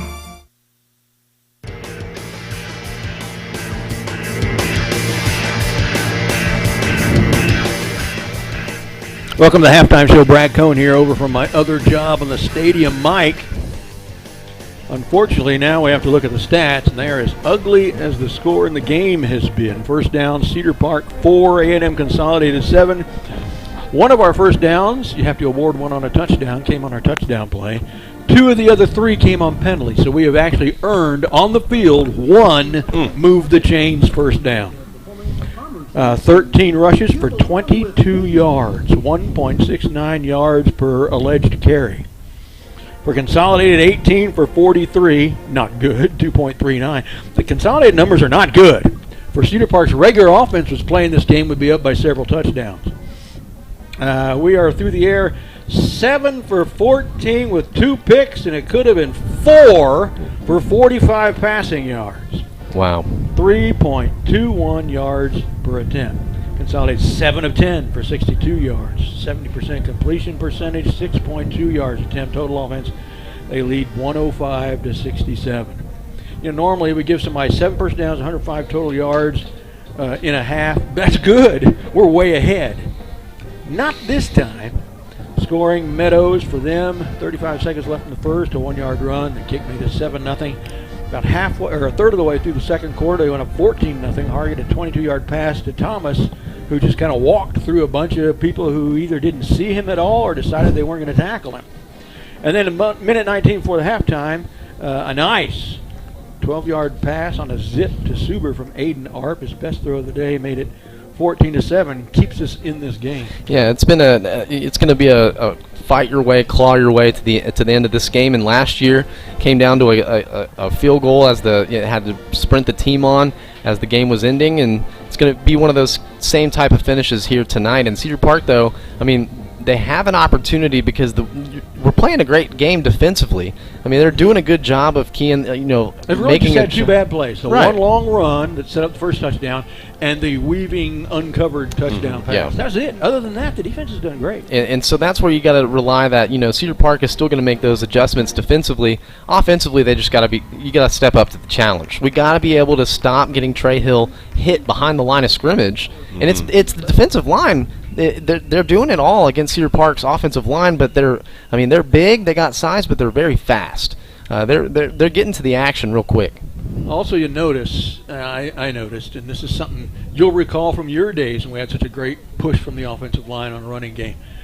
When we're running a running play, the offensive line, they're down, there's a snap, and they stand up. You can't block standing up on a running play. Yeah, it goes back to fundamentals and what we're practicing, and the shoots, getting low man wins. Yep. And that's what Coach Schmidt built this offensive line, over a decade ago in the framework of it, and you can see that, and it's evident because A&M Consolidated, they're getting their gashing plays up the middle.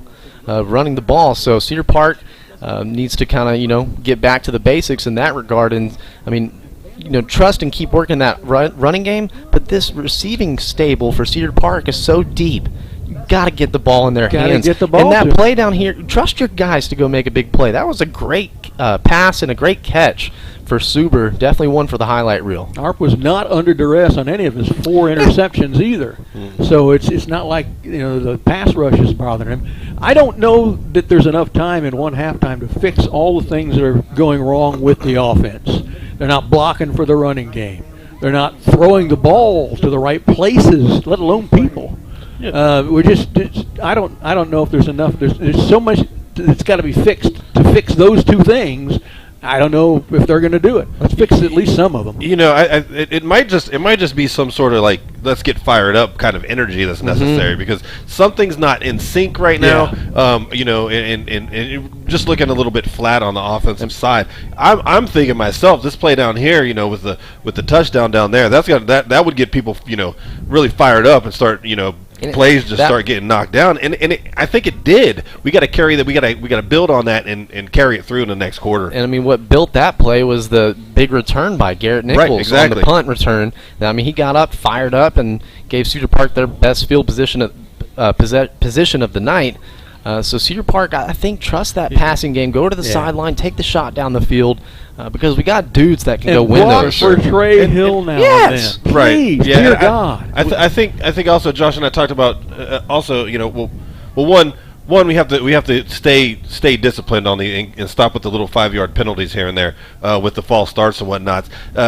Consolidated is doing a lot of giving a lot of funky looks on defense and bringing and showing pressure from a lot of different angles, which is kind of making people jump right now. But the other thing we need to find is let Arp get out into space, and catches players in space, hit his receivers in space, and let them work like that. I mean, and I'm almost thinking too. I mean, if it's going to continue to be sluggish, a spark plug in Raspberry and his ability to run this offense, running the ball, he's got speed that's different than Arp.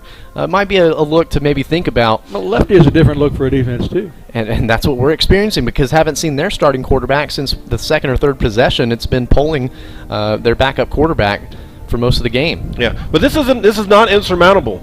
We're at halftime right now, only down by 7. Not the unmentionable stat, and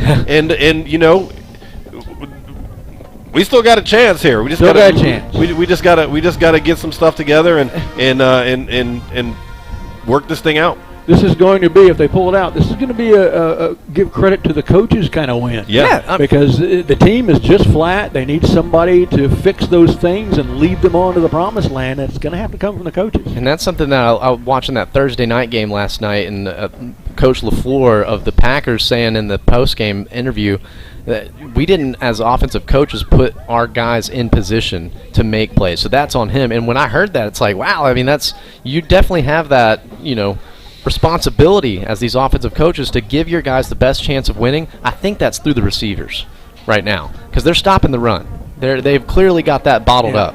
And the receivers have been open many times, and Arp's not throwing it to them. There'd be 2 guys open at the 50 and the 45, and he throws it to a blank spot at the 42. Yeah. There's not even a defender there. And, I mean, that's the beauty of having the black rain with you. I mean, you're still in this game only trailing by 7. I mean, you're going to get the defense on the field, and that's the thing. We needed a possession finally to give them a break. Need to stop here so that we can flip the field on a punt that'll give us the ball somewhere around the 45 or the 50. See if we can start it out like that. I think that's what the doctor's going to order. I think the doctor has just ordered. Dr. Lou's in the house. Our guys aren't soft like Ohio State. Well, stop it. Well, we got Timberwolves Night in America coming up Tuesday night at Alzers. Had the DBs last Tuesday night, Josh and I, and we'll have the offensive line, the smart guys. Yeah, the smart coming guys. in Tuesday night. And hopefully, if you're in town, come out and get some good barbecue. They got some of the best barbecue sauce. They do in the game, and so come see Omar Alzer. He's the one, the manager of the store and lifetime Timberwolf on the state championship team. So it's a lot of fun, and again, if you can't make it, just tune into the Vype Live Network. And we want to tell you about something that might be coming up for us. We think it is. Got a guy playing professional football in Poland for the last several months. The season has ended. He is either on his way back or he has already just now recently made his way back to Central Texas. And he has agreed, a couple months ago anyway, to join us on the broadcast for home games as an extra color commentator. You've heard his name before. Who might that be? Oh, gosh. Chris Collingsworth. Who is it? Mackey. Our 2015 state championship winning quarterback, Max Sexton. Our only undefeated team ever. Right. He knows the game. He knows this program. And we'll see if he can help talk us through it. Yeah, he was a spark plug. I remember that sophomore year when he came on the scene, and he just threw the ball different. Yeah. In the first time I'd ever seen anything like it since was Ryder Hernandez. Yeah. They just had that baseball-type release. Bullets, yeah. Sexton was a pitcher also, yeah. And they that was a fun team, and Max Sexton, high school career got cut short because of an awful injury. And that was just hard to watch because that was a team that you think, all right, that's a dynasty if he's at quarterback. So it'll be exciting to get his perspective here on the mic as we got a few games here still. This is Game 5. This is Game 5 after tonight, halfway through the regular season, second district game. And remember, we got a weird schedule of 6 home games this year, only 4 on the road. So come out to the Gup often. Yeah, it's been got us ourselves a good game, as the late great James Byerly would say. We got ourselves a Donnybrook. Donnybrook, it's brewing. The late great, he died? No. Jim, we missed Jim. All right, we're going to turn it over. Well, actually, to a run of commercials first, and then when we come back, you'll hear the back-to-back state champion Timberwolves band right here on the halftime show. See you in the post-game show. Brad Cohn heading back over to my other job. At Raising Cane's, we focus on being the best at one thing and getting it right every time. Which is why every chicken finger meal we serve is marinated, hand-battered, cooked to order, and made just for you. Quality isn't complicated, and our menu is proof. Raising Cane's chicken fingers, one love.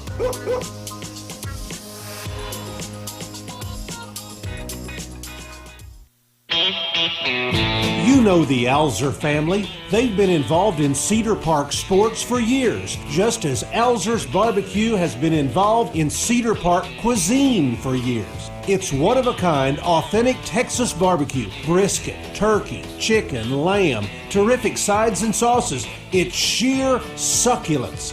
That's Alzer's Barbecue, next to the CVS on Cypress Creek Road, just west of Old 183. Hey, Cedar Park, looking to make a big move? You don't need a Hail Mary when you've got Mungia Real Estate on your team. As proud sponsors of the Cedar Park football team, we're not just invested in the game, we're invested in our community. We specialize in residential real estate, guiding you through the entire process to find the perfect home. Whether buying or selling, you can trust the local experts. Score a winning deal with Mungia Real Estate today. Call us at 512-922-4267 or visit moongiarealestate.com. Mungia Real Estate, where your home team plays. Reap Financial is proud to join you in support of Cedar Park football. Go Timberwolves! It's Chris Herline here, and teamwork is the key to success in football and in life. Lessons learned and memories made on the gridiron stay with us for a lifetime. And working with a trusted financial team can help grow and protect your assets today and continue your legacy for generations to come. Reap Financial, serving our Austin community for 15 years. Visit us at reapfinancial.com. And here they are, state championship Timberwolf band with their celebrities.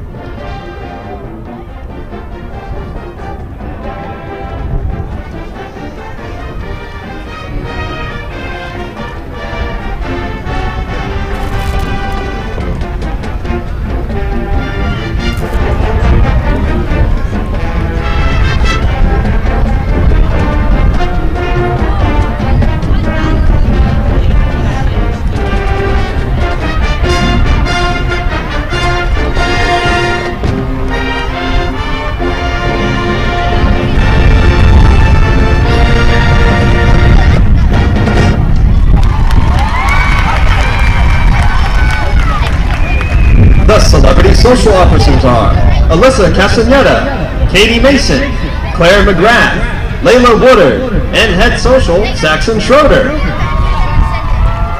The celebrity line officers are Lieutenant Mia Caldwell, Lieutenant Sophie Polson, Lieutenant Emma Johnson, First Lieutenant Sophie Trish, and Captain Jaden Morgan.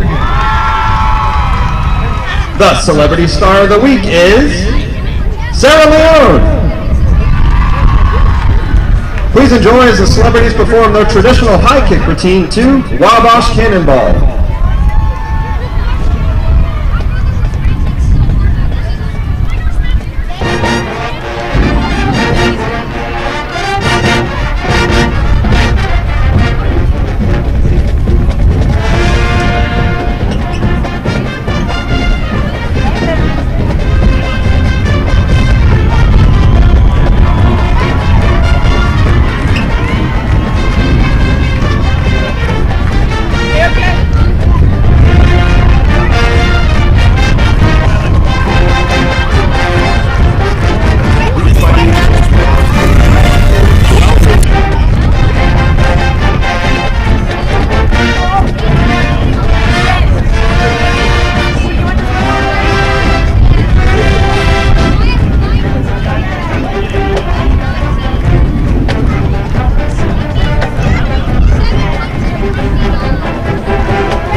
Let's hear it one more time for the Celebrities Dance Team. The celebrity managers are Kira Cox, Kayla Hutchings, and Ava Smith. The honor guards are Braden Fuller and Caden Bartolo. The celebrities are under the direction of Nikki Evans and Katie Thompson. We appreciate your attention during tonight's performance. The celebrities would like to thank their corporate sponsors, Move Dance and Fitness, Pure Bar Cedar Park, and HTO. Visit our website, cbhs.dance, for more information on how to support these amazing dancers.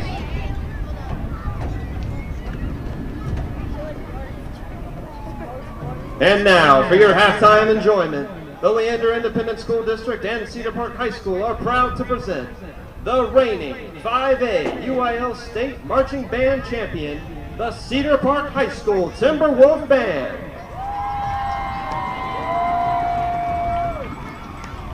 The outstanding section of the week is the clarinet. The outstanding band student of the week is Nathan Murray. The outstanding freshman of the week is Kristen Kirby. Tonight the band will be performing their 2023 production, Bell Mechanique, under the direction of head drum major Lauren Delbridge and assistant drum majors Maddie Kula, Abby McDaniel, Abby Cuddy, and Kimberly Vella.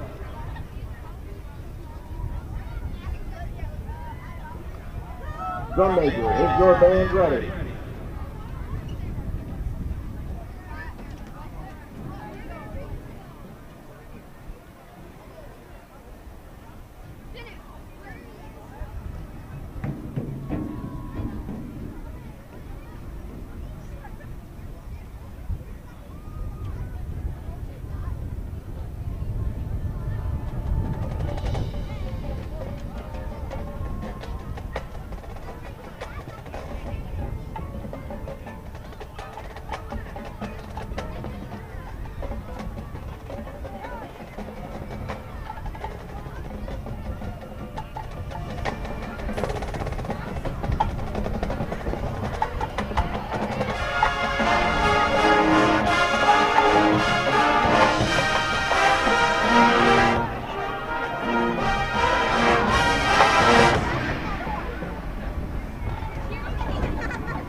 And now, please stand up as the Twin Wolves up for the Cedar Park High School Fight Song.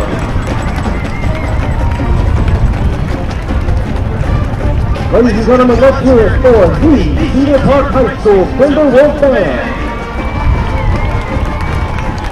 The band would like to thank their platinum sponsors, Smoky Nose Barbecue, Raising Cane's, Texas Realty, ABC Home and Commercial, Christian Brothers Automotive, and Kyrofit. This concludes our halftime activity.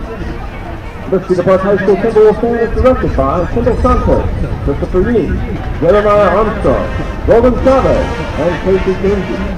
The Timberwolves Band would like to thank Principal John Sloan, Assistant Principal Vernon Rogers.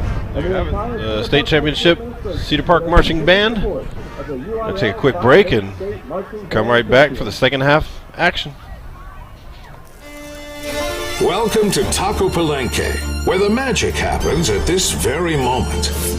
And especially for you. We know fresh food simply tastes better. That's why we start cooking your meal at the exact moment you place your order. For us, your order is not just another number. It's as unique and special as you are. Enjoy your meal. Taco Palenque. Welcome. At Raising Cane's, we focus on being the best at one thing and getting it right every time. Which is why every chicken finger meal we serve is marinated, hand-battered, cooked to order, and made just for you. Quality isn't complicated, and our menu is proof. Raising Cane's chicken fingers, one love.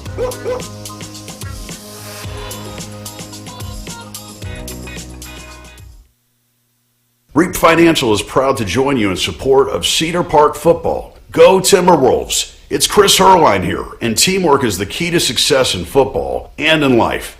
Lessons learned and memories made on the gridiron stay with us for a lifetime.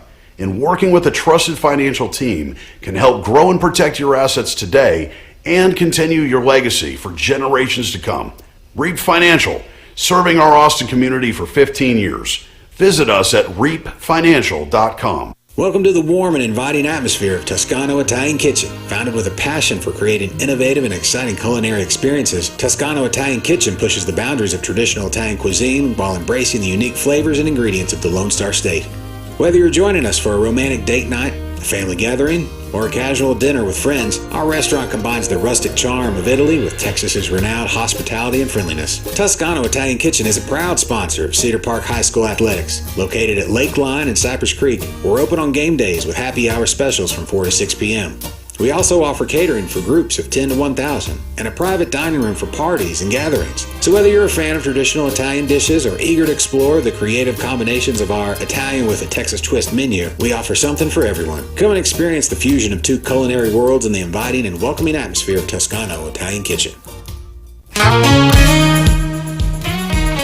There we go. We're back, baby. Second half of action coming here from Gupton Stadium in the district home opener against the A&M Consolidated Tigers.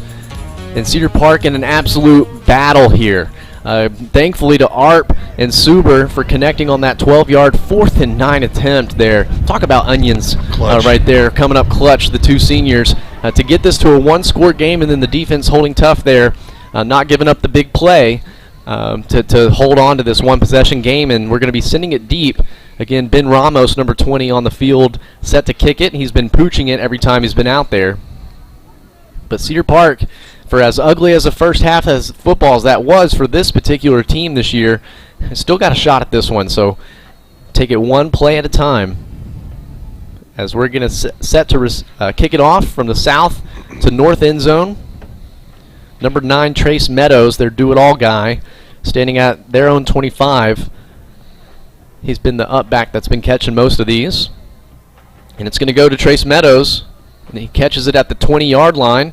Good job squeezing, running his lanes, and he's going to take a nice angle to the outside. But a great job, those gunners over there. Garrison Cockrell, starting safety, a little slow to get up. Oh, he's still down. Maybe hopefully just a Charlie horse or a cramp. And that was starting safety that made a great tackle there, and it does look like a cramp as he's got a teammate stretching him out. So it'll be 1st and 10. Only got 5 yards on the return. Yeah, great job by the kick coverage unit. You know, we were asking for some improvements there, and they took care of business on that, only allowing 5 yards of return on that.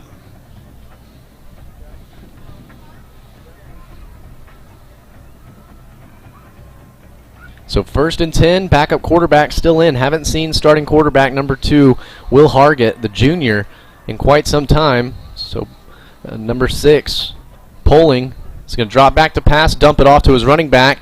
Good job staying in position and making him cut back towards the inside of the field.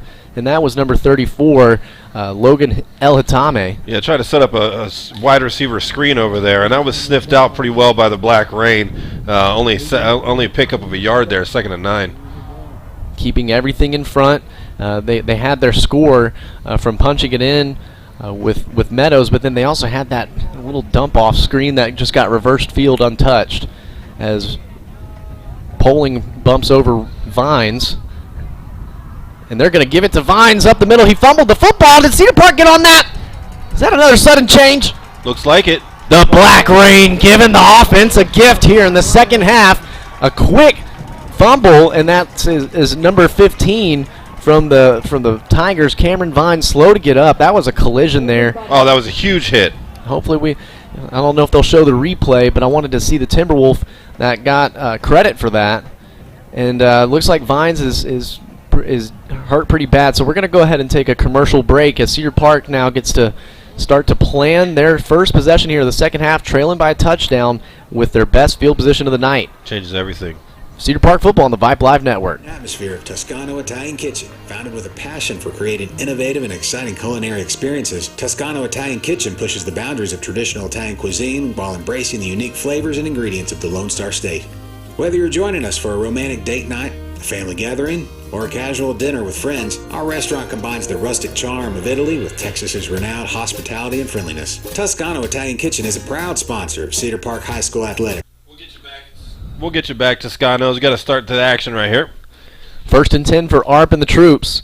Ball in the middle of the field, tight formation. They're going to give it to Trey Hill, makes a couple people miss, and goes back shoulder on the tackler to plow forward for, just a tough earned 4. 2nd and 6 coming for the Timberwolves.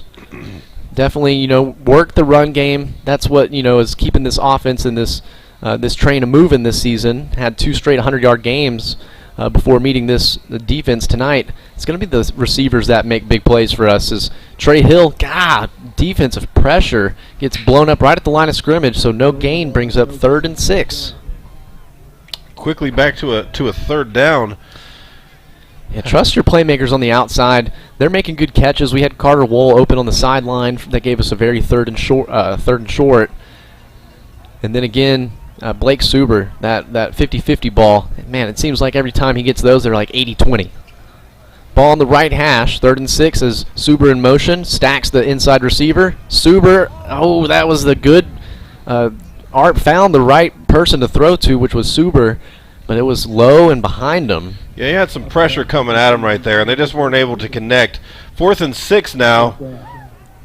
And last time you had this, situation or scenario. Right about here. We were 4th and 9 from the 12 and converted on the touchdown. So now 4th and 6 and going to go to the field goal unit in the special teams unit. I like it because I definitely want to trust him. But again, Ben Ramos in kicking for this field goal, his first field goal attempt. 8 seconds on that play clock, taking a long time to get this set up. Snap is off in time. Hold is down. It looks like it got tipped. It's still in there. He made it. Ooh, that was close right there. Ben Ramos, enough leg strength right there to kick that one through. And Cedar Park quickly cuts into this lead, trailing now only by 4 points. 10:08 to play in the 3rd quarter. We'll be right back with more Cedar Park football here on the Vype Live Network.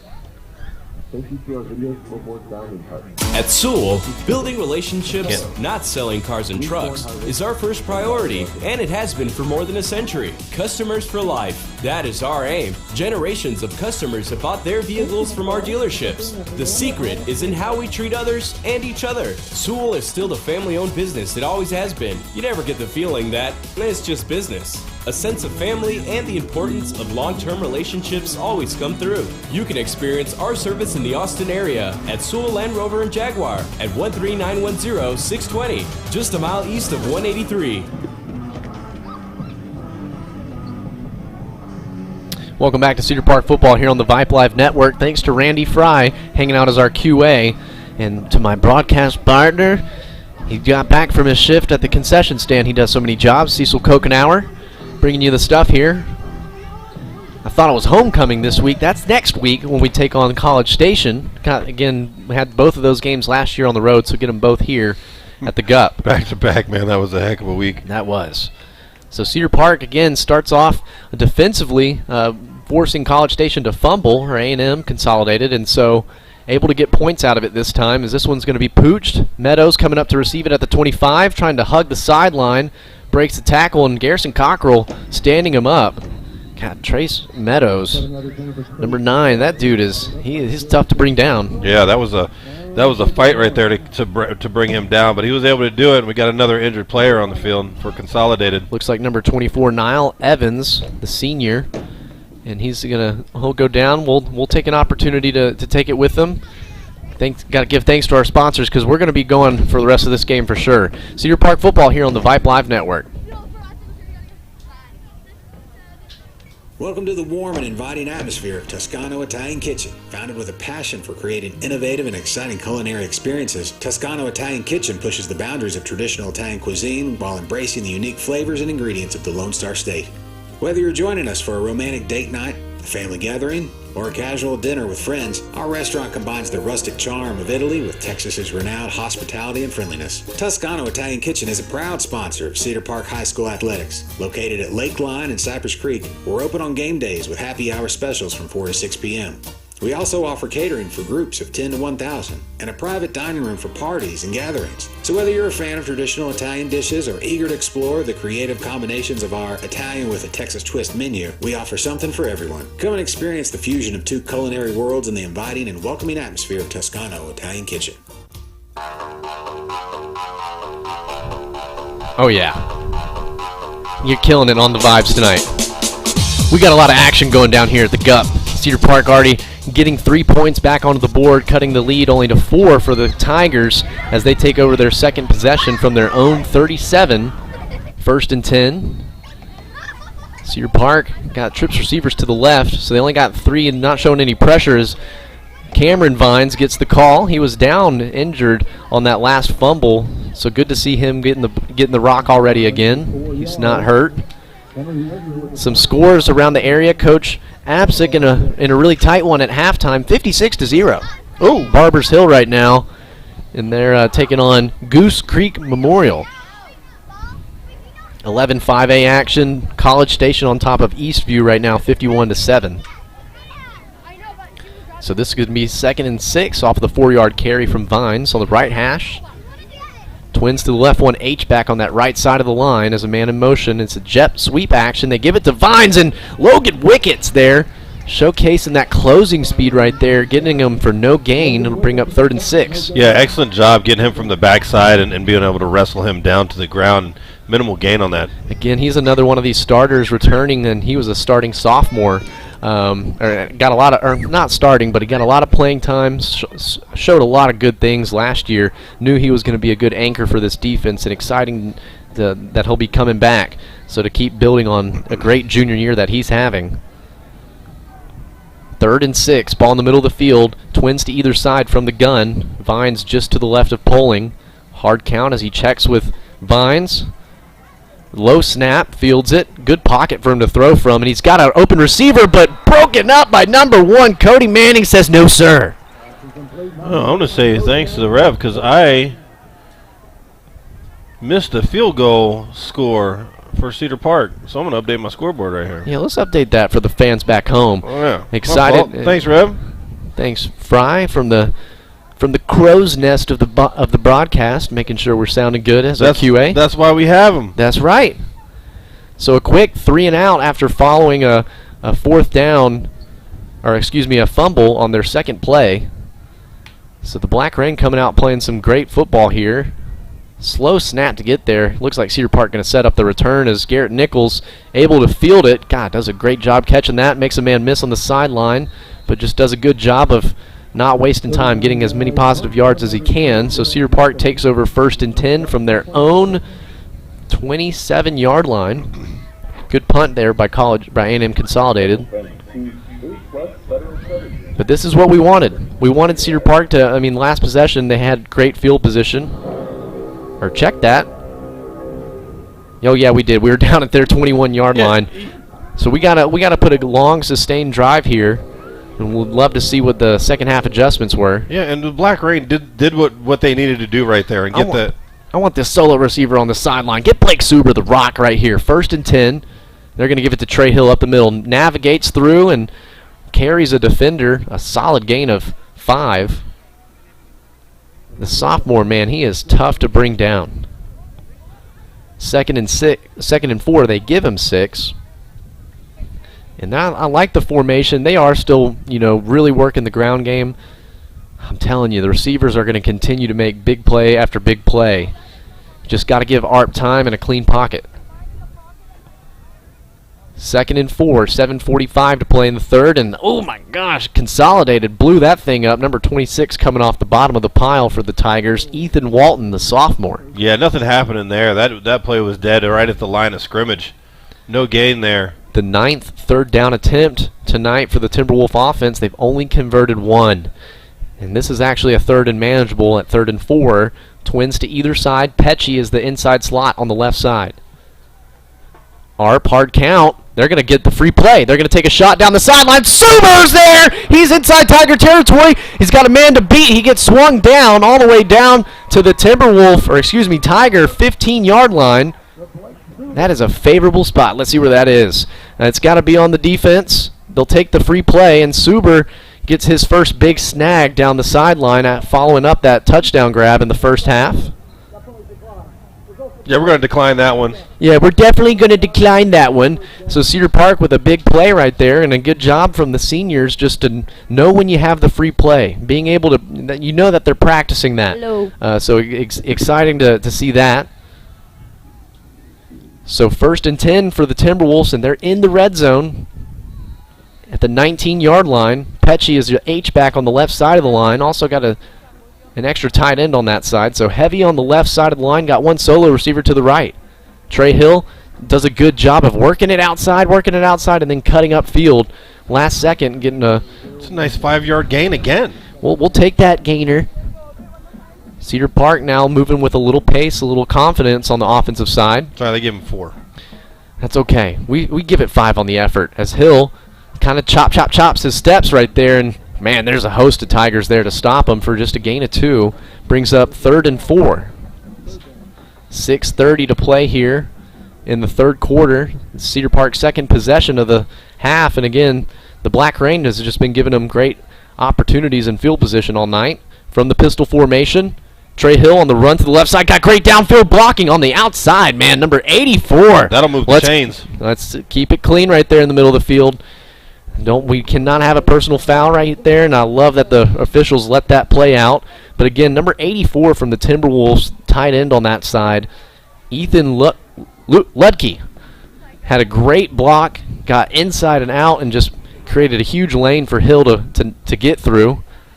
And that was a big 3rd down carry converted for a first. Big heavy package in, Vines and Wickets on the field. They're into lead block, and that one's blown up. Number 13 from the Tigers. They're anchoring the middle, and that's Heath Hammer. That's an all-namer. Yeah, it is, especially in playing that position. Double H. So no gain. It'll bring up 2nd and goal from the 9. And this is a good little possession now. You can kind of slow it down, get your defense focused, get them ready. So we're going to have to get in. No fresh set of downs from inside the 10-yard line. And it looks like they're going to have to call a timeout. And it looks like it's some miscommunication on the defensive side of the ball as coach looking a little upset. So Cedar Park will keep it right here. 2nd and goal from the 9. an opportunity to take the lead. Yeah, for sure. You know, this clock has gone down really fast. There's only 5:22 left in the quarter, and Cedar Park is in a great area to go in here and punch it in the end zone and go up by 3, which would be huge. And you know, I don't know what the coaching staff said during halftime, but you know, just the feel of this team that's on the field right now versus the team that was here in the second half, they seem to have a little more pep in their step. Yeah, and it's taking the shots down the field, trusting your guys to go make plays. And Blake Suber on the sideline, I thought he was going to be able to outrun that tackler. So a good job from Consolidated not giving up the huge play, only made it a big play because 2nd and goal from the 9. It is going to be crucial for Cedar Park to punch this in for a touchdown. Let's not settle. Let's not settle for 3 points here. We want 6. So the personnel for Cedar Park, number 11 in on the offense, Luca Wilson, playing the H-back on the left side. He's just lined up right behind Pecci. You got Gavin Chapa. I believe that's Carter Wool. Split in on the outside. That's Suber in motion. They're going to try to go the same play to the right. Doesn't get called for the holding call. A good job by Arp living to play another down as he's able to get outside the tackle box and get it past the line. So it'll be incomplete. 3rd and goal from the 9. Yeah, nothing happening there. Great job by Arp just to get rid of that ball and try again. 3rd and goal. They're going on. I mean, I like the quick game for Cedar Park. Gavin Chapa, he's really good at getting open on, small routes, quick slants, quick outs, stops. He knows how to position himself as well as Suber and Wool. I mean, probably the deepest receiving core in Central Texas. Arp from the gun has Trey Hill just to the right. Pecci is on the back side of the line. They're going to do a design roll, quarterback to the right, and Arp just getting this one out. That's not it's not a fumble. It was a forward pass, but that's not going to be into the line of scrimmage. Oh, they just threw the flag. That should be intentional grounding, and I don't even think he got out of the tackle box because it looked like they were trying to set up that tight end throwback. Yeah, I missed it. I thought he was good. I thought he got rid of the ball and threw it to the receiver that was going to this near pylon here, and I missed the play. Terrible camera work by me. Great pass rush. Oh my gosh. Offsetting. Got lucky on that. That is a definite gift as they called him for offsides on the hard count because they didn't check the play. He snapped it right after it, so it was a good job, heads-up play by Wyatt Viente, starting center. Again, Wyatt Viente, little brother. Cole Viente. Cole Viente. He was on the state runner-up team and was the center for Ryder Hernandez. So, again, penalties negate. 3rd and 9. 3rd and goal from the 9. Nice pump fake. Avoids the pressure. And, again, just having to deal this one out. Number 26 almost there. And he's outside of the tackle box. Does it also have to get to the line for intentional grounding? They're going to throw it. They do. And so it's going to be a loss of down. It'll be 4th down. And so they're going to send on the field goal unit, who's already they're 1 for 1 tonight. But that's 2 straight plays of intentional grounding from the offense. And, I mean, now we're starting to get these, rolling out pockets. We might need to try to set up and give them a pocket to work up and climb the ladder in. Which is just the opposite of what was happening earlier. The adjustments that were made, that's crazy. And again, I mean, Coach Schmidt from that Cedar Park original staff, as his first year as a head coach at A&M Consolidated, he knows to go into halftime with a different game plan. Yeah, he's good at adjusting that as well. So Ben Ramos on, ball's going to be kicked from the 28, so it's a 38-yarder, and they got home. They blocked it. It's going to be able to be returned, and it's going to a good tackle there by Carter Wool, number 18, starting receiver, swings him down. So it could have been a big play where they get a good return out of it, but Carter Wool not giving up on it. But again, I mean, they've been having great pressure on punts and field goals tonight.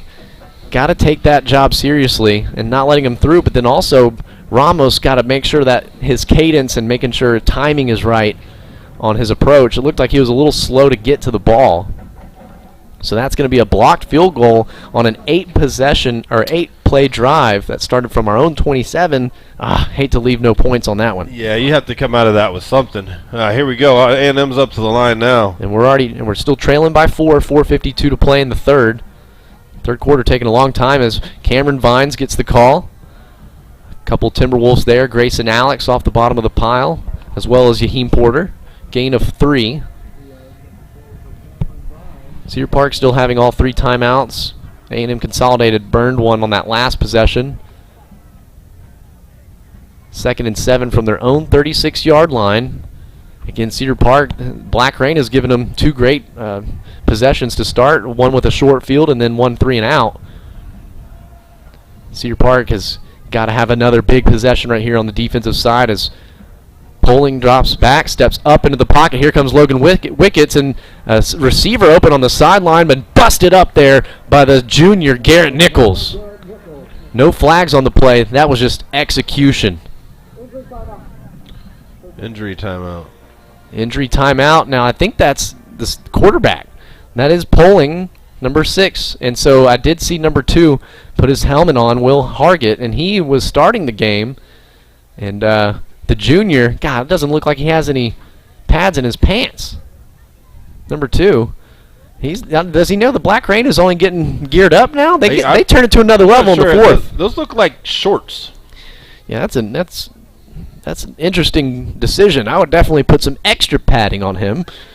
And Cedar Park, though, 4:09 to play here in the 3rd.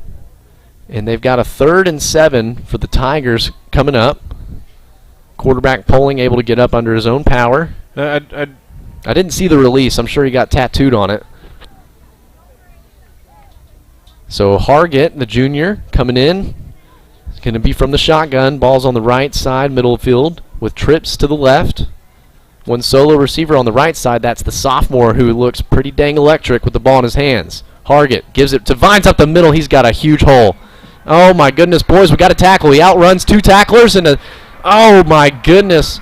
Cameron Vines going to go right up the middle for the massive score for the Tigers. And that was a score from 63 yards out. 3:57 to go, and the Tigers extend their lead up by 10 now with the extra point ensuing. And that was just poor tackling. We had 4 defenders there that actually got a lick on him. I think a bunch of people got a shot at him, and he just kept his feet moving, and great balance from Vines right there. Yeah, that's huge. I mean, you gotta wrap up there. And that's all that is. That's on 3rd down too. That one stings. On for the field goal or the extra point tries, number 12, Colton Kimler. We almost got home on that one, but they're able to split the uprights now to extend the lead by 11. So Cedar Park, it's a definite battle for the rest of the way, and it's a game of chess on the gridiron. 3:57 to go. Tigers on top of the Timberwolves, 21-10. This is Cedar Park football here on the Vype Live Network. Proud to join you in support of Cedar Park football. Go Timberwolves! It's Chris Herline here, and teamwork is the key to success in football and in life. Lessons learned and memories made on the gridiron stay with us for a lifetime. And working with a trusted financial team can help grow and protect your assets today and continue your legacy for generations to come. Reap Financial, serving our Austin community for 15 years. Visit us at reapfinancial.com. You know the Alzer family. They've been involved in Cedar Park sports for years, just as Alzer's Barbecue has been involved in Cedar Park cuisine for years. It's one-of-a-kind, authentic Texas barbecue. Brisket, turkey, chicken, lamb, terrific sides and sauces. It's sheer succulence. That's Alzer's Barbecue, next to the CVS on Cypress Creek Road, just west of Old 183. And College Station sending this one deep. It's going to be a line drive out of the back of the end zone. So 1st and 10 for the Timberwolves from our own 25. Had a great possession that just didn't end in any points with the blocked field goal. Went 8 plays, almost took it the same distance from where we're starting now. And it was a big thanks to Blake Suber and Aiden Arp on the offsides free play. I'm telling you, it's going to be one through the air if Cedar Park is going to get back into this game. And right now, like already, time is not on our side. We have to strike, and we got to strike quick. Halftime score over at the New Testament Bible Stadium. Glenn on top of Leander, 27-14. All the games in 11-5A are shaping out. just how we thought, except for this one right now, as Hill makes a nice adjustment and gets to the edge. He's out to the 35, makes a stutter step, and gives number 27 the business with that stiff arm. A big gain in his best carry of the night for the Timberwolves. Yeah, that was a nice run. They blocked that really well, and he was able to get the edge there and pick up some extra. Sets up a 1st and 10 on the 42. It was a gain of 17 on the play from the sophomore. Needed that to get some breathing room and get this drive going. He gets the call again. A good stutter step and covering the rock with 2 arms there. Plows his way for a gain of 5. Again, another nice solid run up. Perhaps some tempo right here is what's in order. And that's what Cedar Park has done well the past 2 weeks against Round Rock and then also Eastview. That just trusting our game plan, not waiting for things to happen. And that was a gain of 6. So it'll be 2nd and 4 on the left hash. Arp takes the high snap, gives it, and a great job play side, number 13 from the Tigers. Heath Hammer there. Yeah, Hammer came just jetting off the edge right there. Was able to track that down from the back side. Just worked down the line really well and was able to take the running back down. So a loss of 1, 3rd and 5. Ball at the Cedar Park 47-yard line. They got twins into the boundary. Rolling out to his left, a pump fake, and he just throws this behind his head, and that's going to be a forward pass. So it's an incomplete pass, heads-up play, but you get nervous on making little throws like that. Thankfully, there was no defender there to make a play on the sideline. It was kind of close. There was somebody there. Could have easily been taken the other way, but yeah, shoot, man. Another failed 3rd down attempt from the Cedar Park offense. 12 third downs, and we've only converted 2. Cedar Park with the punting unit on. Connor Schutte has had himself a couple good ones, but they've also gotten very close to blocking it. You got to think they're sending the house right here. Caleb Castro, personal protector in the middle, gives the snap. They almost get home right there. This one going quickly out of bounds again. Had the wind at his back on this one too. But again, he's having to rush that walk up. They're getting right there. They're walking right up to the 35. Good field position for the Tigers, and the Black Rain coming back out and played great. Got him into a 3rd and medium before being gashed by running back number 15, Cameron Vines, the junior running back. 21-10 our score, 2:38 to play in the 3rd. Cedar Park had quickly, they had a fumble recovery that turned into a field goal and then weren't able to convert points on the other field goal attempt. We would have been trailing by 1. Man in motion from left to right. And Poling is back in at quarterback as Vines gets the call. A lot of misdirection, like you were saying, Cecil, trying to confuse our defense. Good job staying home. Pickup of 3. Black Rain's really being tested tonight. Yeah, you can't give up any more points. If we're going to have a chance at this one, it's going to be on the offense now to get things rolling. I like it whenever we get an opportunity to return a punt. I think Garrett Nichols' football IQ, he knows when to pick that thing up and take it upfield or let it bounce. So, we could have another big play out of the special teams for us. As Poling keeps it on the quarterback RPO action, and he's the lefty, so he's got the check down on the outside. A good cut back inside. Wow, what a collision there. That was number 12, the ball carrier, and number 1, Cody Manning. He is definitely going to be slow to get up. That was a hard collision. Also, Garrison Cockrell, both starting safeties, slow to get up out of that one. That doesn't look good for Cody Manning in the form of concussion. That was a collision. He's getting up right now. He's going back down. We're going to take a quick commercial break while they tend to the starting Timberwolf, Cody Manning. This is Cedar Park football here on the Vype Live Network. Hey, Cedar Park, looking to make a big move? You don't need a Hail Mary when you've got Mungia Real Estate on your team. As proud sponsors of the Cedar Park football team, we're not just invested in the game, we're invested in our community. We specialize in residential real estate, guiding you through the entire process to find the perfect home. Whether buying or selling, you can trust the local experts. Score a winning deal with Mungia Real Estate today. Call us at 512-922-4267 or visit moongiarealestate.com. Moongia Real Estate, where your home team plays. Cody Manning able to get up under his own power. Coach Bowman right there next to him. Definitely going to need to get him looked at. So coming in to fill his spot Looks Can he get off the field before they they're lining up? Yeah, Come they're on now. lining up, and Poling trying to be ready to snap this ball as soon as Manning's off the field, and he is. And that's going to be 3rd and 2. Big play right here is a man in motion from right to left, trying to make it confusing, and they give it to Manning, and it's stopped! It goes for maybe a gain of 1 with forward progress, and the junior, Logan Wiggett's there to make a wall. 4th down coming. Man, if you're Coach Schmidt, go get the yard. You're already up by 2 scores. What's a short field when your defense is playing lights out? But they are going to wisely, take the battle of field position seriously. But the Black Rain coming up huge. Yeah. Excellent job there, on that stop. Now we need to get a return, a nice solid return here and set up the offense in a nice position. Yeah, I'm trying to set up the return here for sure. And Garrett Nichols standing at our own 15-yard line, 50 seconds and ticking here in the 3rd. And it looks like they are going to try to lock up, and this one a low, gets a bounce, and it kind of cuts back inside. Garrett Nichols does decide to pick it up, and a good job maneuvering through traffic, and every time he returns it, you think that's going to be a kill shot on him, but he knows how to maneuver and set up the next cut with each defender. So, again, we're standing at our own 15, and Cedar Park taking over 1st and 10 from our own 27. Black Rain comes up huge when we needed him to. 1st and 10 from our own 27. We had a possession that started here. That was the blocked field goal. So we've proven we can drive it tonight. We need one right here. Arp has Hill just to the left of him. Twins receivers right. One solo into the boundary is Suber. They're taking the quick screen to the outside, but it's low, so he has to go down to field it.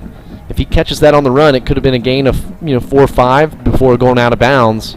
Looked like Chapa was holding it down as the downfield blocker. So it'll go for just a gain of 1, as you don't need to get a snap off here before the end of the quarter. Not even running the play clock. 10 seconds is when they snap it. Here's some pressure, and they got the underneath route open. Hopefully some downfield block and a good cut back inside and gets upended. Carter Wool, a good job trying to get north and south to know where the sticks are, and he got enough of the first. Yeah, that's the first. That's got to move the chains at the end of the quarter. That's a good play to go into the 4th quarter with. We'll take a quick commercial break, give some love to the sponsors as everybody's holding up the 4s over here. Cedar Park football, 1st and 10 as we start the 4th quarter, and trailing by 11. This is Cecil Kokenauer and the Will of Oz. Woo! To Taco Palenque, where the magic happens at this very moment, and especially for you. We know fresh food simply tastes better. That's why we start cooking your meal at the exact moment you place your order. For us, your order is not just another number. It's as unique and special as you are. Enjoy your meal. Taco Palenque, food in real time.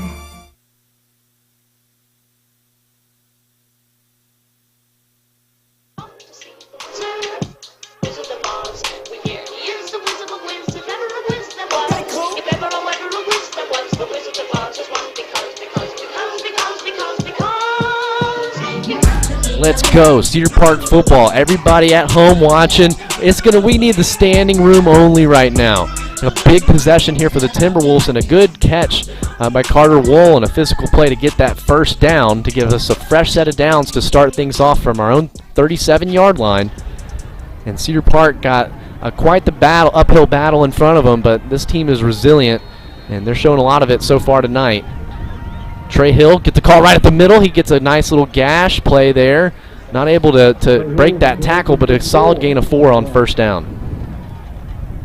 That's the thing. We got to get positive yards on 1st down. We can't start behind the 8 ball. And Cedar Park has made some good adjustments coming out of halftime. 2nd and 6. Trey Hill just to the left of Arp. Got 3 great receivers, man, here in the trips formation on the right side as Carter Wool in motion, stacking Chapa. Stepping up into the pocket. Good job avoiding pressure, and he's going to trust his legs. Cuts upfield, carrying some Tigers. Gets swung down, and goodness gracious, Arp able to carry 3 Tigers for the 1st. Yeah, excellent job, and there you go. He has a play inside the pocket and is able to climb up right there and then make the decision to get his foot in the ground and get upfield. And that pass rush was screaming from A&M Consolidated. They all got upfield so quickly. Arp just makes a simple step up and Just good football IQ with his path on that one. Oh, they didn't give him the first. He's short, 3rd and 1. Ball on the right hash, tight formation. They give it to Hill. A good job right there, navigating through for the first down. Gets a gain of 3 and a fresh set of downs at our own 49. Yeah, great run. Moves the chains there. That's just a good hard-headed run. 3 for 13 on 3rd down conversions tonight. 1st and 10 from the right hash. Twins into the boundary. Pecci and Suber on that left side. Arp is stepping up and gets it off to Carter Wohl. Did a great job sitting down on that route. Don't know if that was a receiver read or the play design, but couldn't have come at a better time. First down grab for Carter Wohl. His 2nd first down grab on this possession. Inside Tiger territory down to the 40 or 39-yard line. Again, the touchdown here is huge. We would be trailing by 4, getting the extra point. Trey Hill, oh, that was good penetration there by the Tigers. And they're bringing it with backers. Those defensive ends are finding ways through. They're coming from a lot of different angles, man. I mean, they're showing pressure here, but bringing it from the other side. You know, the offensive line has a lot to work with, but you know, great job by the running back to be able to pick up a couple yards on that. Trips to the left, ball's on the right hash. It's going to be a designed throw. They're going to take a shot down the down the seam, and that was Gavin Chapa. Great ball placement by Art by not setting up his receiver to get killed on that, and that's going to be inside the red zone, inside the 10-yard line, down to the 9, 1st and goal for the Timberwolves. Good pitch and catch. I'm telling you, that's where you're going to get your chunk yards is through the air. Hill gets the call, and that one's blown up right up the middle. Tigers there able to pursue and flow to the action. No gain. It'll be actually they'll give him 1, 2nd and goal from the 8. A touchdown is needed. Field goals won't do it. I like the one-on-one over here. Suber at the top of the route, and they're going to go with the quick slant to Suber. That's a touchdown. Suber on the slant. The Wizard of Oz saw that through the crystal ball. Arp there with a great touchdown. And Wisely going to go for just the extra point here to cut it to 4. You could try to chase points early, go for 2 and make it a field goal. But no, man, just take them. Take what you can get right now. That's what you need, only down by 4. And your defense is playing well. Go get another stop and then drive down again with what's working for you here. I'm just, if they get close to home on blocking this, you might reevaluate that going forward. 9:04 to go and a huge pitch and catch again for the 2nd time tonight. And they do. Oh, my God, that Gunner sells out on that one. They probably could have blocked it. But, again, it's through Ben Ramos. Good with the extra point. We'll keep it here because that was an exciting possession for the Timberwolves. 9 plays from our own 27, capped off by another red zone touchdown. Yeah, great job, and I like the tempo and the mixture of that, of that drive. It was a good mix of run and pass going on right there, and did we get the extra point? Yeah, didn't we? It was 10 to. They haven't given it to us. Maybe they missed it. I definitely. I thought. Oh man, shoot. Well, that's interesting. Right now, scoreboard showing that we missed the extra point, and I just went through like clockwork since we got the snap down, got the kick up. I didn't even think. Yeah. Lord have mercy. All right. If you're listening at home on the YouTube channel, please dial that back for us and confirm that for us, because that now makes it a 5-point game. Doesn't play a factor. It's still going to be a touchdown. It gets you the lead. But Ben Ramos going to send it deep now to the south end zone. That was a clutch touchdown and another clutch possession by the Black Rain to give us that opportunity. And guess what? We're going to need it again. Third quarter took a lot of time. Ben Ramos has about a field goal attempt approach on this. Going to do the pooch. And it's going to go to Trace Meadows down to the 15. And they're going to try to set up the return. Oh, makes a man miss and had our gunner cheat inside a little bit too much. Garrett Nichols there, the junior corner with the tackle. But a great field position for the Tigers. 1st and 10 from their own 43-yard line. Kick coverage, kick coverage, kick coverage, like you were saying at the pregame. So the Tigers from their own 43.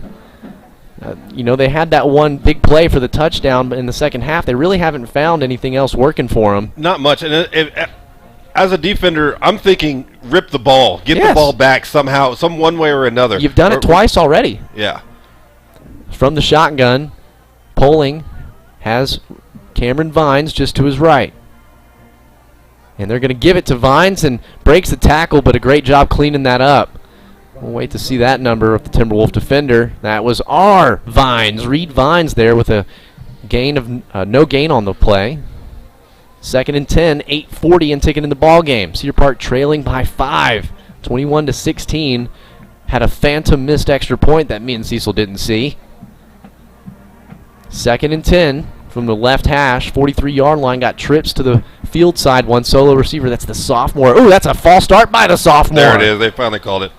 They got the hard count and got his own guy, Darius Roberts. And that's one that stings. As a receiver, you're taught to move on ball movement. That's not watching the ball. So back them up 5. It'll be 2nd and 15 from their own 38. Clock starts. 8:15 to play here in the ball game. Black Rain is, other than the big touchdown run for 63 yards, they've given the Cedar Park Timberwolf offense a chance. Same formation as the fall start. So trips right, one solo into the boundary. And they're going to play action, throw it to the sophomore, but that was a low catch to try and grab, and he doesn't make it. So it's going to be 3rd and 15, an opportunity to get off the field early. Great opportunity. Cedar Park, their possessions in the second half, 8 plays before missing the field goal. That one went 9 plays with the touchdown, and they're taking time off the clock too. So definitely if you get another possession where Consolidated feels like their back's up against the wall, they got to go. Cedar Park could be in a great position right here, but it has to come with a stop here. 3rd and 15, left hash. We're doing the same formation the rest of the way, it seems. Pistol formation with Vines, a couple yards behind Poling. Good pocket, steps up into the pocket, fires one to the outside, and Garrett Nichols there for the stop. And if he hits that outside receiver on leaking on that wheel route, that would have been a big play. Yeah, but he stopped a little short there. 4th and 3 here. Out comes the punting unit. Cedar Park going to get the ball back. In special teams practice, you got to have a rugby-style punt. You do, and you need to be careful here on this kick return coverage if they don't go and fake it from right here. Yeah, don't see Trace Meadows. I figured he would have been the guy that makes the play. He's been all over the place tonight. They got Heath Hammer as that middle protector. Number 13, he's their outside backer. A high snap, and they're going to punt it. And this one's going to bounce, and it goes inside. Please block him. Or how does that work? Momentum carried him into the end zone. They're going to call touchback. Get in that official's ear. Oh! And so that's... calling it on the 1. They're calling it on the 1. And they're going to go talk about it because that looked not confident as the official. On how to call that. The head official getting over there to mediate that negotiation. But it was interesting. I'm sure if the momentum carries you into the end zone, or is it the ball? Definitely if you're in the world of X, formerly known as Twitter, get at me, the Willard of Oz on that. Oh. So they are going to call it down at the 1. 1st and 10 for our Timberwolves. 99 yards to go. Going to take some good blocking up front, to give us some breathing room here. And, running it up the middle hasn't been easy. You cannot give up a safety here. You cannot. You can't do it that way. You can't do it with a hold in the end zone. There's a lot that can go wrong here, but we got to dial something up. So it's going to be twins to the right. Pecci and Suber on that left side. I like to work that action. Dropping back to pass. Oh, kind of broke down on it and miscommunication. Suber broke the route off and held it, and Arp launched it, and it looked like he just kind of lost everybody in their route as that pass rush was there in a hurry, so he was just trying to buy more time. Yeah, for sure. The pass rush was coming at him real fast. He had to get rid of that ball. Thankfully he does. The decision-making in ARP from last year to this year, it's been I mean, just like I've said it a lot. I'm a broken record this year. Everybody took a collective jump. And so they're bringing on the heavy package, and that's what really sparked our good drive. They're going to go quarterback sneak. And that's what they do. Try to give a little bit of breathing room. And they're only going to get 1 on that. So it'll be 3rd and 9 now from our own 2. The battle of field position, that was a wise choice by A&M Consolidated. It took an unbelievable bounce. And so doing the formation change, getting more of the receivers back onto the field, checking out Vines and Wickets. Got to get them some rest because they might be back on the field immediately. Luca Wilson, the H-back on the left side of the line as Arp drops back. Here comes some pressure. Fires one to Suber. He goes down to grab it. Oh! That's at the line. It's at the line, and they're saying incomplete. No way. Official on his side didn't hesitate on that call. 4th and 9. Wow. So this is huge right here. I mean, you got a punt, and they've been getting – you're in the back of your end zone. They've been getting pressure on punts all night. Usually the mark-off is 14 yards between the deep snapper and the punter, and being placed at the 2-yard line. This is only a 12-yard depth, and he's not even on the back line. So it's a lot shorter to get to, and they've been getting to him all night. They check in a player, the Tigers. He's late getting to the line, and a good job protecting that one. But again, just not a lot of boom, and this takes a consolidated bounce. Talk about great field position. 6:08 to play in the game, and the Tigers take over 1st and 10, up 5 at the Cedar Park 28-yard line. Cedar Park, man, this is the epitome of making it as hard as you can on yourself. Yeah, that's the truth. That's the truth. But again, defense right here. They could get a hold. You could hold them here and still, we still have a chance. But man, we got to be ripping at that ball, trying to get it back any way we can. Heard a great interview that I'll touch on. It was Booger McFarland on his time for the New York Jets. As Poling gets the snap, gives it to Cameron Vines, gets back up into the middle for a gain of 2. And he was just saying about how that team had Chad Pennington as the quarterback. He wasn't going to necessarily win you a lot of games, but made good decisions. But their defensive coordinator at the time said, you guys aren't scoring enough. And it's just like, no, for good defenses, challenge them. Yeah. Challenge them to do the unthinkable, and you've already gotten 2 strips of fumbles recovered by the defense. I'm thinking, get the football back. Get the football back. 2nd and 8 on the gain of 2, clock ticking, 5:30 to play in the game. Vines just to the left of Poling. Hard count. And Poling going to keep it himself. Took out the running back on that one. And that was Henry Wicker. And Vines slow to get up on that one. Took a shot from Wicker, and the quarterback able to get it back to the line of scrimmage. Keeps the clock moving. Cedar Park still has all 3 timeouts. It's 3rd and 8 here. This is huge. This is a huge possession right here defensively. And again, this isn't a gimme like it is for me on the golf course when I'm inside 10 feet. This would be a long field goal for the Tigers. Twins to either side from the pistol formation. Hard count. They change the play. Check with the sideline. Got to keep everything in front. Can't give up the big play. Ben Ramos in for the injured safety Cody Manning as it play breaks down, and that's going to be a bad block on the outside. The head official threw that flag with emphasis. Emphatically. There it is. Thanks for... you're keeping me grammatically correct, keeping the broadcast smooth. Thanks to Randy Fry, also our QA. They call it for a holding, and we're going to... 4th down. God, your defense is playing good. I'm almost taking them out of field goal range and holding tough on a 3rd and 18. But... you don't knock it because it does force them to bring on the special teams unit to send it a field goal attempt. So we're trailing by 5. This goes through. Still 1 possession game, but we got to go for 2 to tie it. He'll be setting up at the 33-yard line. So this is going to be a 43-yarder from the left hash, kicked by number 12, Colton Kimmler.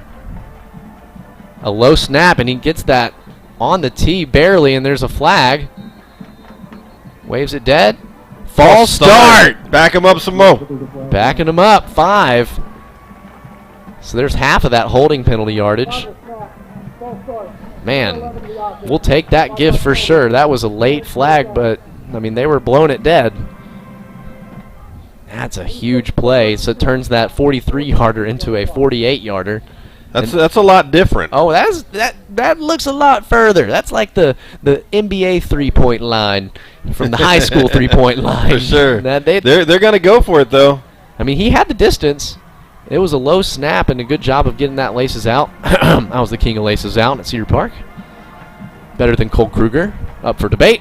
That one, I don't know if he got down in time, but golly, that's some leg strength. He splits the uprights. A 48-yarder. Cedar Park now 2 straight years of clutch field goals from the Tigers. Extends this lead. 4:27 to play in the game. 24-16. Still 1 possession game. Cedar Park football. We'll take a quick break here on the Vype Live Network. Join you in support of Cedar Park football. Go Timberwolves! It's Chris Herline here, and teamwork is the key to success in football and in life. Lessons learned and memories made on the gridiron stay with us for a lifetime. And working with a trusted financial team can help grow and protect your assets today and continue your legacy for generations to come. Reap Financial, serving our Austin community for 15 years. Visit us at reapfinancial.com. Back to Cedar Park football here on the Vype Live Network, and a little bit slow out of that break because me and Cecil trying to break down the strategy of this game. 4:27 to go, trailing by 8. You know, you think if you you got to get these plays quick. You got 3 timeouts. Middle of the field is wide open, but I threw the scenario out. You know, if you get down the field quick and just kick a field goal, give you 3, cut it back to 5, and then trust on the Black Rain to give you a 3 and out. That's a lot of moving variables, though. So this one kicked out of the end zone for a touchback. 1st and 10 from the Cedar Park 25-yard line. They've drove the distance 2 times from this far in the second half. Let's say they can't do it a 3rd time. Yeah, and I'm not unhappy with that the last defensive stand right here. You know, holding them to 3 points that's huge. It still keeps this into 1 possession, and I like going down and scoring and just getting and going for 2 points. You know, I want that. I don't want to go down and kick a field goal and then onside kick and then get the ball, try to get the ball back. That's too much. We got to go down and score. I like this possession starting with this formation. It's tight on the boundary side. Carter Wool, the solo receiver, they do cheat Meadows out from that linebacker position. And he's rolling out to his right. Finds Carter Wool on the sideline. Golly, you had 3 guys over there. And the one route that he could get, he got.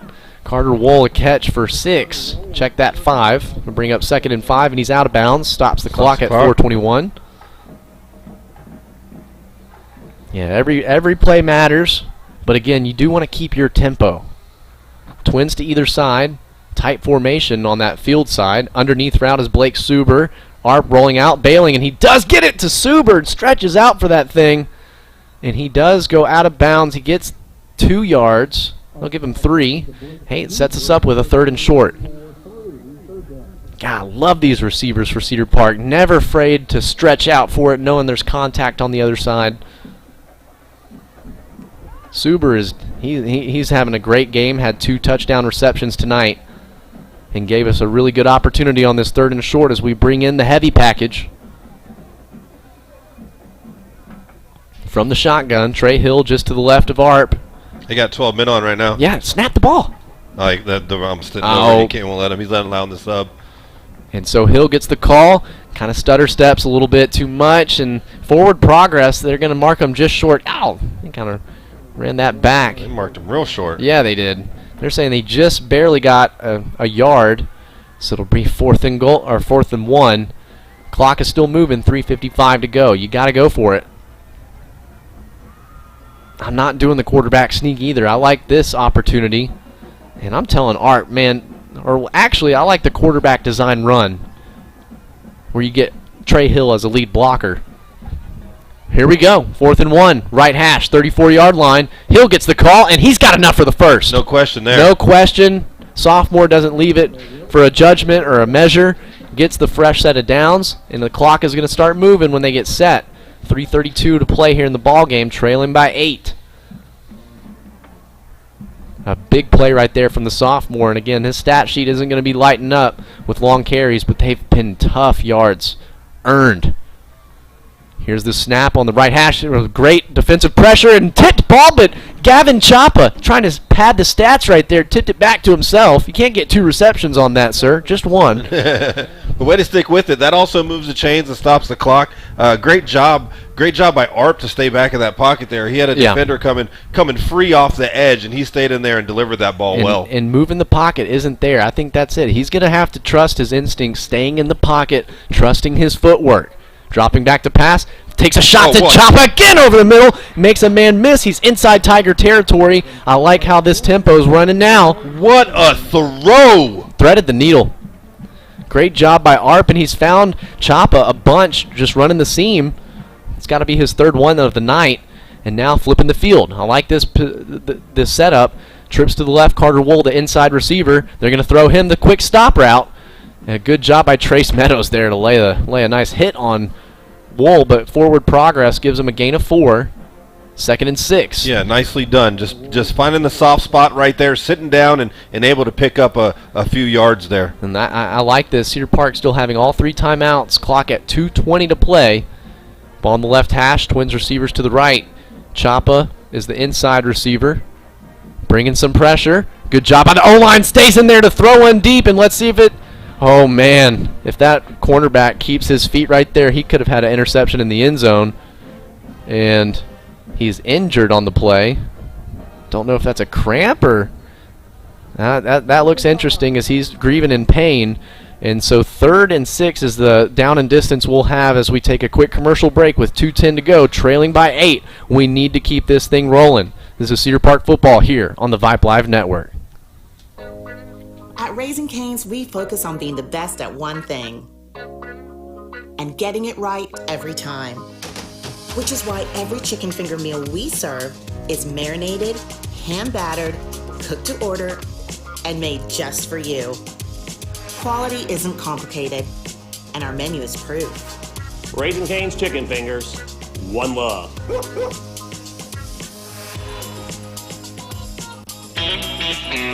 You know the Alzer family. They've been involved in Cedar Park sports for years, just as Alzer's Barbecue has been involved in Cedar Park cuisine for years. It's one-of-a-kind, authentic Texas barbecue. Brisket, turkey, chicken, lamb, terrific sides and sauces. It's sheer succulence. That's Alzer's Barbecue, next to the CVS on Cypress Creek Road, just west of Old 183.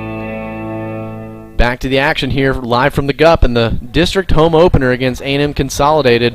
And A&M Consolidated 1-0 against Cedar Park all time.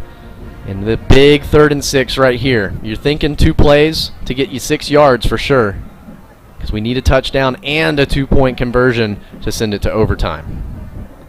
3rd and 6. Give me somebody going deep. Give me somebody coming across mid-range, across the middle. Shoot, I'll throw a slant in there too. And I don't want to screen. I don't want A&M Consolidated to have a chance of ruining the progression of the play, because they're getting there quickly and they're bringing pressure. Arp having to bail out of the pocket to the right. He's able to outrun some pressure. Oh, and Arp tries to deliver a blow, but that's well behind the line. They're saying that he stays in bounds, so the clock's going to move. And Arp, man, he is sacrificing his body there hard when there was 3 Tigers there, and that's dropped behind the line, so that'll bring up 4th and 7. And that's Cedar Park going to definitely burn a timeout there. And so 1:44 to play here. And Cedar Park is going to go ahead and take that first timeout to think about it, because you got to have, they'll drop them for 2 on that. So it's actually 4th and 8. 4th and 8. A minute 44 to go. We've had a 4th and 9 earlier in the game where we needed a touchdown, and we got it. We don't need a touchdown on this play. Middle of the field is open, and we got to give Arp time to throw from a pocket that develops in the middle. And when he's able to step up and let that pass rush over progress him, he makes the right decisions. And again, just trust these receivers. And Chop has had some great clutch catches on this possession, as well as Carter Wool. Got to trust those guys. And again, Blake Suber has been a lock for Cedar Park on the outside. the past 2 games as he's had over 100 yards receiving. Tonight having himself a good one, 2 touchdown grabs. Find one of them. Chapa is the slot receiver on the left side, twins into the field side. He's in motion from left to right. He's motioning now to the Carter Wool side as Art drops back, steps up, pump fakes, and it slips out of his hands. Slips out of his hands, incomplete pass, turnover on downs. Oh, man. Oh, Such man. a promising looking drive. Unfortunately, it just slipped out of his hand, and that is likely game there. That is unfortunate there. As it looked like he was going to pump fake and maybe try to make a run for it, and Arp would have had that would have been an exciting play, but incomplete pass. Oh, you hate when that happens. So 1st and 10 for A&M Consolidated as they take over on downs. $1:39 on the clock. Both teams holding on to 2 timeouts. Cedar Park is stop the run right here. Don't give up the big play, but you got to sell out and load the box here. Keep everything in front. Ball on the left hash for the Tigers. Got an H-back on that left side of the line. And Vines is going to get the carry. Physical play. Cedar Park quickly burning the timeout. That was a gain of 3. 2nd and 7 as the clock stops at 1:34. This is about 5 seconds off the clock, and we'll keep it right here. 2nd and 7. And that was just going back to that offensive play with Arp. It looked like it was, I mean, they were listening to the Oz tonight or something because they were trying to develop that pocket up the middle, and I would love to know from the field camera angle or in the end zone cam, what that looked like from Arp's perspective, because I don't know if he was trying to hit the seam route or he was going to try to make a run for it, but God, shouldn't have had that popcorn. Slipped out of his hands. Slipped right out of his hands. So 2nd and 7. Yeah, I mean, there's still a bit of time on the clock. It's still manageable. It's still manageable. Again, a touchdown and 2-point conversion sends us to overtime. So in a turnover, like, just keep ripping at the ball. Give yourself a chance. I'm sorry, but I think that's when Cedar Park's offense does really well. When you pressure us and we got to procrastinate and get yards in quick chunks, we're good through the air. So a big formation, a lot of meat up front for the Tigers' offensive line with the tight end and H-back on the left side. They give it to the running back. That was a physical play by the running back. Was. And it sets him up with a 3rd and short and that's their do-it-all guy. Trace Meadows, number 9, starts on the defense. He's their return specialist, and he's gotten quarterback plays, running back plays. I think I saw him with some pom-poms earlier. Yeah, they're gonna let this clock drip down as much as they can right here before they run this play. Cedar Park's looking for a stop here and take their timeout once we get it. And I think that's smart. But again, you just got to play tough on this one. You cannot give up the big play. Again, they've scored untouched on a halfback little flare out that he ended up reversing the field on. So no telling what A&M Consolidated and Coach Schmidt is going to have drawn up for this, but A&M Consolidated burning the timeout. 24-16, 47 seconds to go. Cedar Park still might be able to steal possession and have a shot at this one. And again, this is, District 11 5A, we were picked by Dave Campbell's to be the 4th representative just like last year. And so, you think about the 3, guys at the top right now. It's College Station, A&M Consolidated, and Georgetown. And you like to think that Georgetown game could shake out a lot more different. Yeah. But, again, it would come down to point differential. So it matters. Yeah. Either way, though, I think we're gonna be sitting just fine come playoff time. Looked like College Station handled their opponent tonight. Eastview, poor Eastview, man. That's 2 straight weeks of getting dog walked. 65-22 in the 4th quarter right now. And then also looking at some other scores around the area. Hendrickson falling to Georgetown right now. It's in the 4th, 44-14. Here's the big 3rd and 3. Cedar Park has got a timeout. They can burn. Good job. Oh, that's a low snap, and the quarterback, they don't even have to. Oh, they're still going to burn the timeout. Yep. Still going to burn the timeout, but the clock stops off of the snap that just rolled to the quarterback. God, you could have had a short field right there. That is not the ideal situation. That's not what they wanted. I'm sure that's not what they talked about over there on the sideline during their timeout. But Wow. 44 seconds, just 3 seconds off of that clock. And so Garrett Nichols, punt team on. Now it's 4th and 6. You can't even fake you can't even fake going for it. And so Garrett Nichols will probably be set up at around our 30, 35. And don't let this thing bounce. No. Get the rock and go. Get upfield. You're gonna get the clock will stop after this play. Get as much as you can right now. Oh, the vibes at the Gup right now. Cedar Park playing a sloppy game after coming out of the non-district and starting off district on the right foot.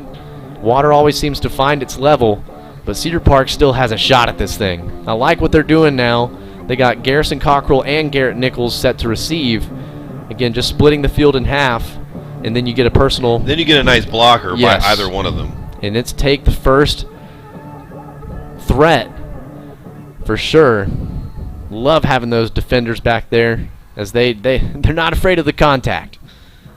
So punter for the Tigers is at his own 24, and he's going to walk and be able to really put a leg into this one. He's got a massive leg. This one's going to bounce as Garrett Nichols retreats all the way down to the 13. Makes a man miss up the middle, trying to reverse it. Ow. Good job by the Tigers. Able to bottle that one up. And, I mean, that was a booming punt. Went over the head of Garrett Nichols and thankfully was able to get back as he's hobbling off the side. And don't think we'll need the defense anymore unless we take this thing to overtime. 31 seconds to go. 79 yards to go for the Cedar Park offense, who has the ability and weapons to take big chunks. Yeah. You just gotta take your shot and send it. I'm finding 15 for sure, and we got a lot of height out there. Zane Claybrook, number 19, the junior wideout. He's on our right side, on the Cedar Park side. Blake Suber, he's got safety help over the top of him.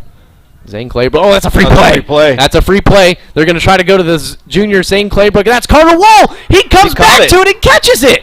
Inside Tiger territory. They're going to decline that one as well. Big play from Carter Wall. God, he looked like he gained 6 inches. I thought it was Zane Claybrook down there. Great play. Clock is going to start on the official's whistle. The chain's still got to get set up, though, and Cedar Park already in position.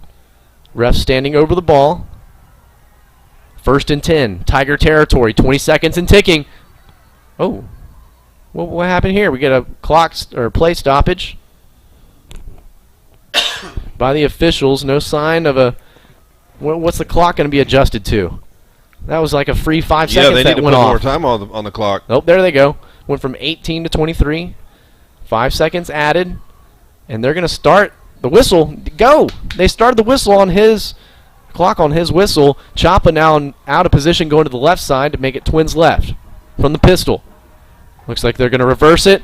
Their ARP is able to field, and he launches one downfield right over the receiver. That's Blake Suber. He makes a man miss. Oh, he's down at the 10. The clock stops. Clock stops. 5 seconds to go. They got to get set. Oh, my goodness. Center is already there. They place the ball. Clock is moving. Snap the ball. 3, 2, 1. A snap is off. Oh, a busted play as ARP is going to launch one to the end zone, and it's short. Oh, my gosh. Unfortunate there. Definitely gives you... Do we see a flag? I don't see one right now. No flag. No flag on the play. I saw one. And that was a busted play. Forgive me, folks, of not being able to get my words out. But it was a busted play as Gavin Chapa, running the flea flicker, didn't get that ball back to, or excuse me, it was Hill giving it to Chapa. It was a fumbled mesh, but ARP was in position, and nobody had, was it Carter or Blake Suber down there? Blake Suber. Blake Suber logging another big chunk yard catch there for the stats. And he got down to the 10. He tried to put the brakes to let the guy over pursue and got wrapped up. And that just reminded me of the Dallas Cowboys loss that they had where the official spotting the ball and not that whole fiasco. That was a lot of, resemblance of that. And Cedar Park, I mean, as soon as they got the snap off with 2 seconds, busted play, lineman not ready, and ARP gave them the best shot that they could, and Cedar Park falls in the district home opener to A&M Consolidated, falling 0-2 overall. That's got to be one of the very few teams that has that record over this Cedar Park program. But definitely fought their way towards the end. We'll take a extended break while we get Brad Cohn over for the post-game stats and stuff. But our Cedar Park Timberwolves now level at district play 1-1, and we'll be right back with more Cedar Park football here on the Vype Live Network. Reap Financial is proud to join you in support of Cedar Park football. Go Timberwolves! It's Chris Herline here, and teamwork is the key to success in football and in life. Lessons learned and memories made on the gridiron stay with us for a lifetime. And working with a trusted financial team can help grow and protect your assets today and continue your legacy for generations to come. Reap Financial, serving our Austin community for 15 years. Visit us at reapfinancial.com. Welcome to Taco Palenque, where the magic happens at this very moment. And especially for you. We know fresh food simply tastes better. That's why we start cooking your meal at the exact moment you place your order. For us, your order is not just another number. It's as unique and special as you are. Enjoy your meal. Taco Palenque, food in real time. You know the Alzer family. They've been involved in Cedar Park sports for years, just as Alzer's Barbecue has been involved in Cedar Park cuisine for years. It's one-of-a-kind, authentic Texas barbecue. Brisket, turkey, chicken, lamb, terrific sides and sauces. It's sheer succulence. That's Alzer's Barbecue, next to the CVS on Cypress Creek Road, just west of Old 183.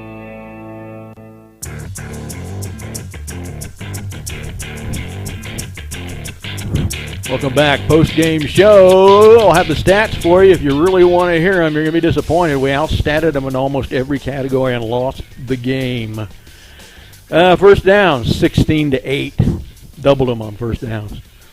Oh, they outran us. 33 for 80 for us, 2.42 yards a carry. 37 for 124 for them, a paltry 3.88 yards per carry. That after their 64-yarder, it sinks down to 1.77 yard a carry, except for that one run.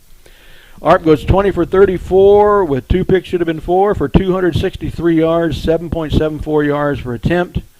They went with their 2 quarterbacks, 9 for 16, 75 yards, 4.69 yards per attempt. Total offense, Cedar Park, 343, Consolidated 199. Wow. And if we look at, let's see, I also have in here somewhere some of the receiving statistics. We didn't really run the ball much. Trey Hill did end up with 70 yards, but I think we only had, what was it, under 100 yards rushing. 263 yards on 20 receptions. The Chopper had 4 for 57. Carter Wool, 9 for 87. 9 catches in a game is really up there in the record book. Suber, 5 for 109 and a 12 and a 9-yard touchdown. Trey Hill, 1 catch for 3. Reed Vines, weirdly enough, 1 catch for 7. And, my mama used to say, if you can't say anything nice, don't say anything. So I'll turn it over to you, Josh. Well, I got to find the silver lining. The Willard of Oz, Sure. I'm weirdly optimistic. And, Cedar Park, to have such a sloppy game in the first half, righted the wrong in the second half, starting with a turnover with a fumble and then getting a quick 3 and out. But Cedar Park, the field goal unit, the rush was there the whole night on there for whether it be on punts or field goal attempts. That stuff has got to get cleaned up. But again, you knew when we needed chunk yards, we were going to get them because our receiving core, they're legit.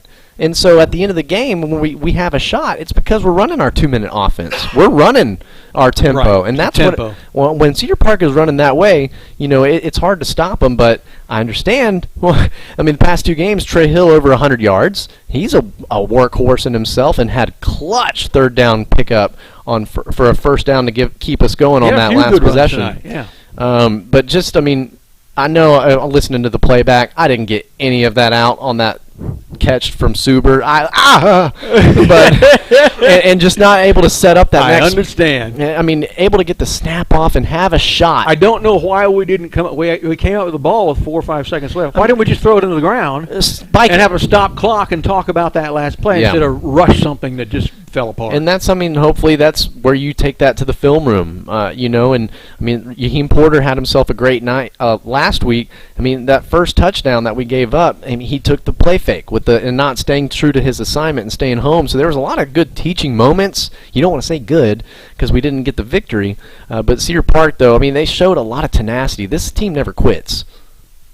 Yeah, you know, I'm disappointed that we picked a night to play our worst game of the year, worse than Vandegrift, against a team that is, well, A&M Consolidated came in the season ranked, but that's not a good football team over there. Yeah. And I mean, we really should have won this game by several touchdowns. And, I mean, it does stink to not win this one and even the series out in district. But, again, we were picked fourth. And Dave Campbell's, I mean, that's still a playoff spot. I mean, but it is taking on a better district opponent. I mean, out of the gate. But Cedar Park, you know, you got to lick your wounds quickly and get your minds right because you got College Station coming in averaging over 50 a game. They got to put all this. The defense did okay. A couple of missed tackles on 2 plays. Other than that, they would have only given up 7 points. But the offense has really got to lick their wounds. They really got to have that DB mentality of putting it behind you. Forget about it. Forget that we stunk that night, and let's get back to being ourselves. What a punt they had there at the very end. Right when they needed it, a 54-yard punt. Yeah, it went over the head of Garrett Nichols and thankfully went and got it. But again, the chips were falling good for A&M Consolidated, but even with all that and the uphill battle that we had, to have a shot with have a shot with 2 seconds, that was needed that one play down at the 9-yard line. Yep. Or if Suber could have managed to avoid that guy on the long pass. And he's done that. He did that last week, or last time against Round Rock when we were here at home. He did that where he put the brakes on, let the guy over pursue. But even then, do we have a good 2-point play? Oh, come on. Take me back to 2010 when we opened up the stadium against Vista Ridge. I know. They got to find that in the playbook somewhere. Yeah. My team had a probably maybe that super sneak with the heavies pushing Art for 3 yards. Maybe that would work. Just unfortunate because the guys they laid it all out there. I'm happy with the effort that they gave. We just can't get out to a slow start like that. Yeah. Well, the slow start lasted for 4 quarters. Yeah.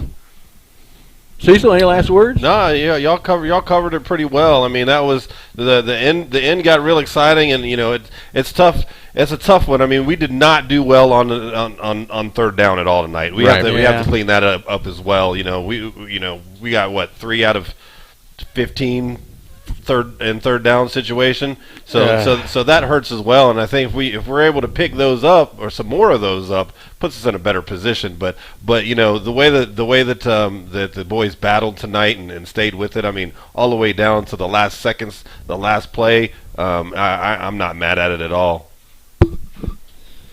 Well, you know, at least we don't have to go to College Station twice. Yeah. We're getting these here at home. Silver lining. And so we get to go over to our home turf, Whataburger, over here and think about this one because, again, you got to put it behind you.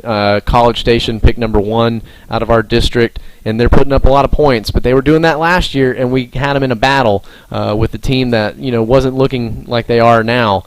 So excited to see how Cedar Park responds. And, again, keep it locked on the Vype Live Network. We'll be live at Alzer's Barbecue with the offensive line, and would love to see you come out. Tuesday night, 7 to 8.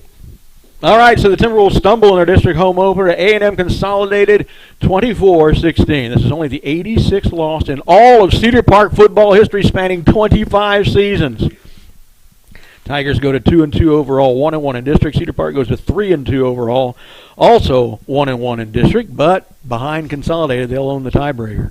Next up for Cedar Park, the College Station Cougars, as Josh said, right here at the GUP a week from tonight, 7 o'clock kickoff. We'll bring it to you live. Josh will have the play-by-play. Cecil with color. I'll be on the stadium mic, and Max Sexton might be here. This live broadcast of Cedar Park Timberwolves football is brought to you on the Vype Live Network. For Vype Live, Media Director of Operations Merle Bertrand, Communications Director Christina Weber, Technical Support Officer Suna Venkat, our voiceover artist Roland Ruiz, all the good folks over at Vype, our QA tonight, Randy Fry, and my longtime broadcast partners, Cecil Kokenauer and Josh Willard. It's Brad Cohn signing off for the Vype Live Network.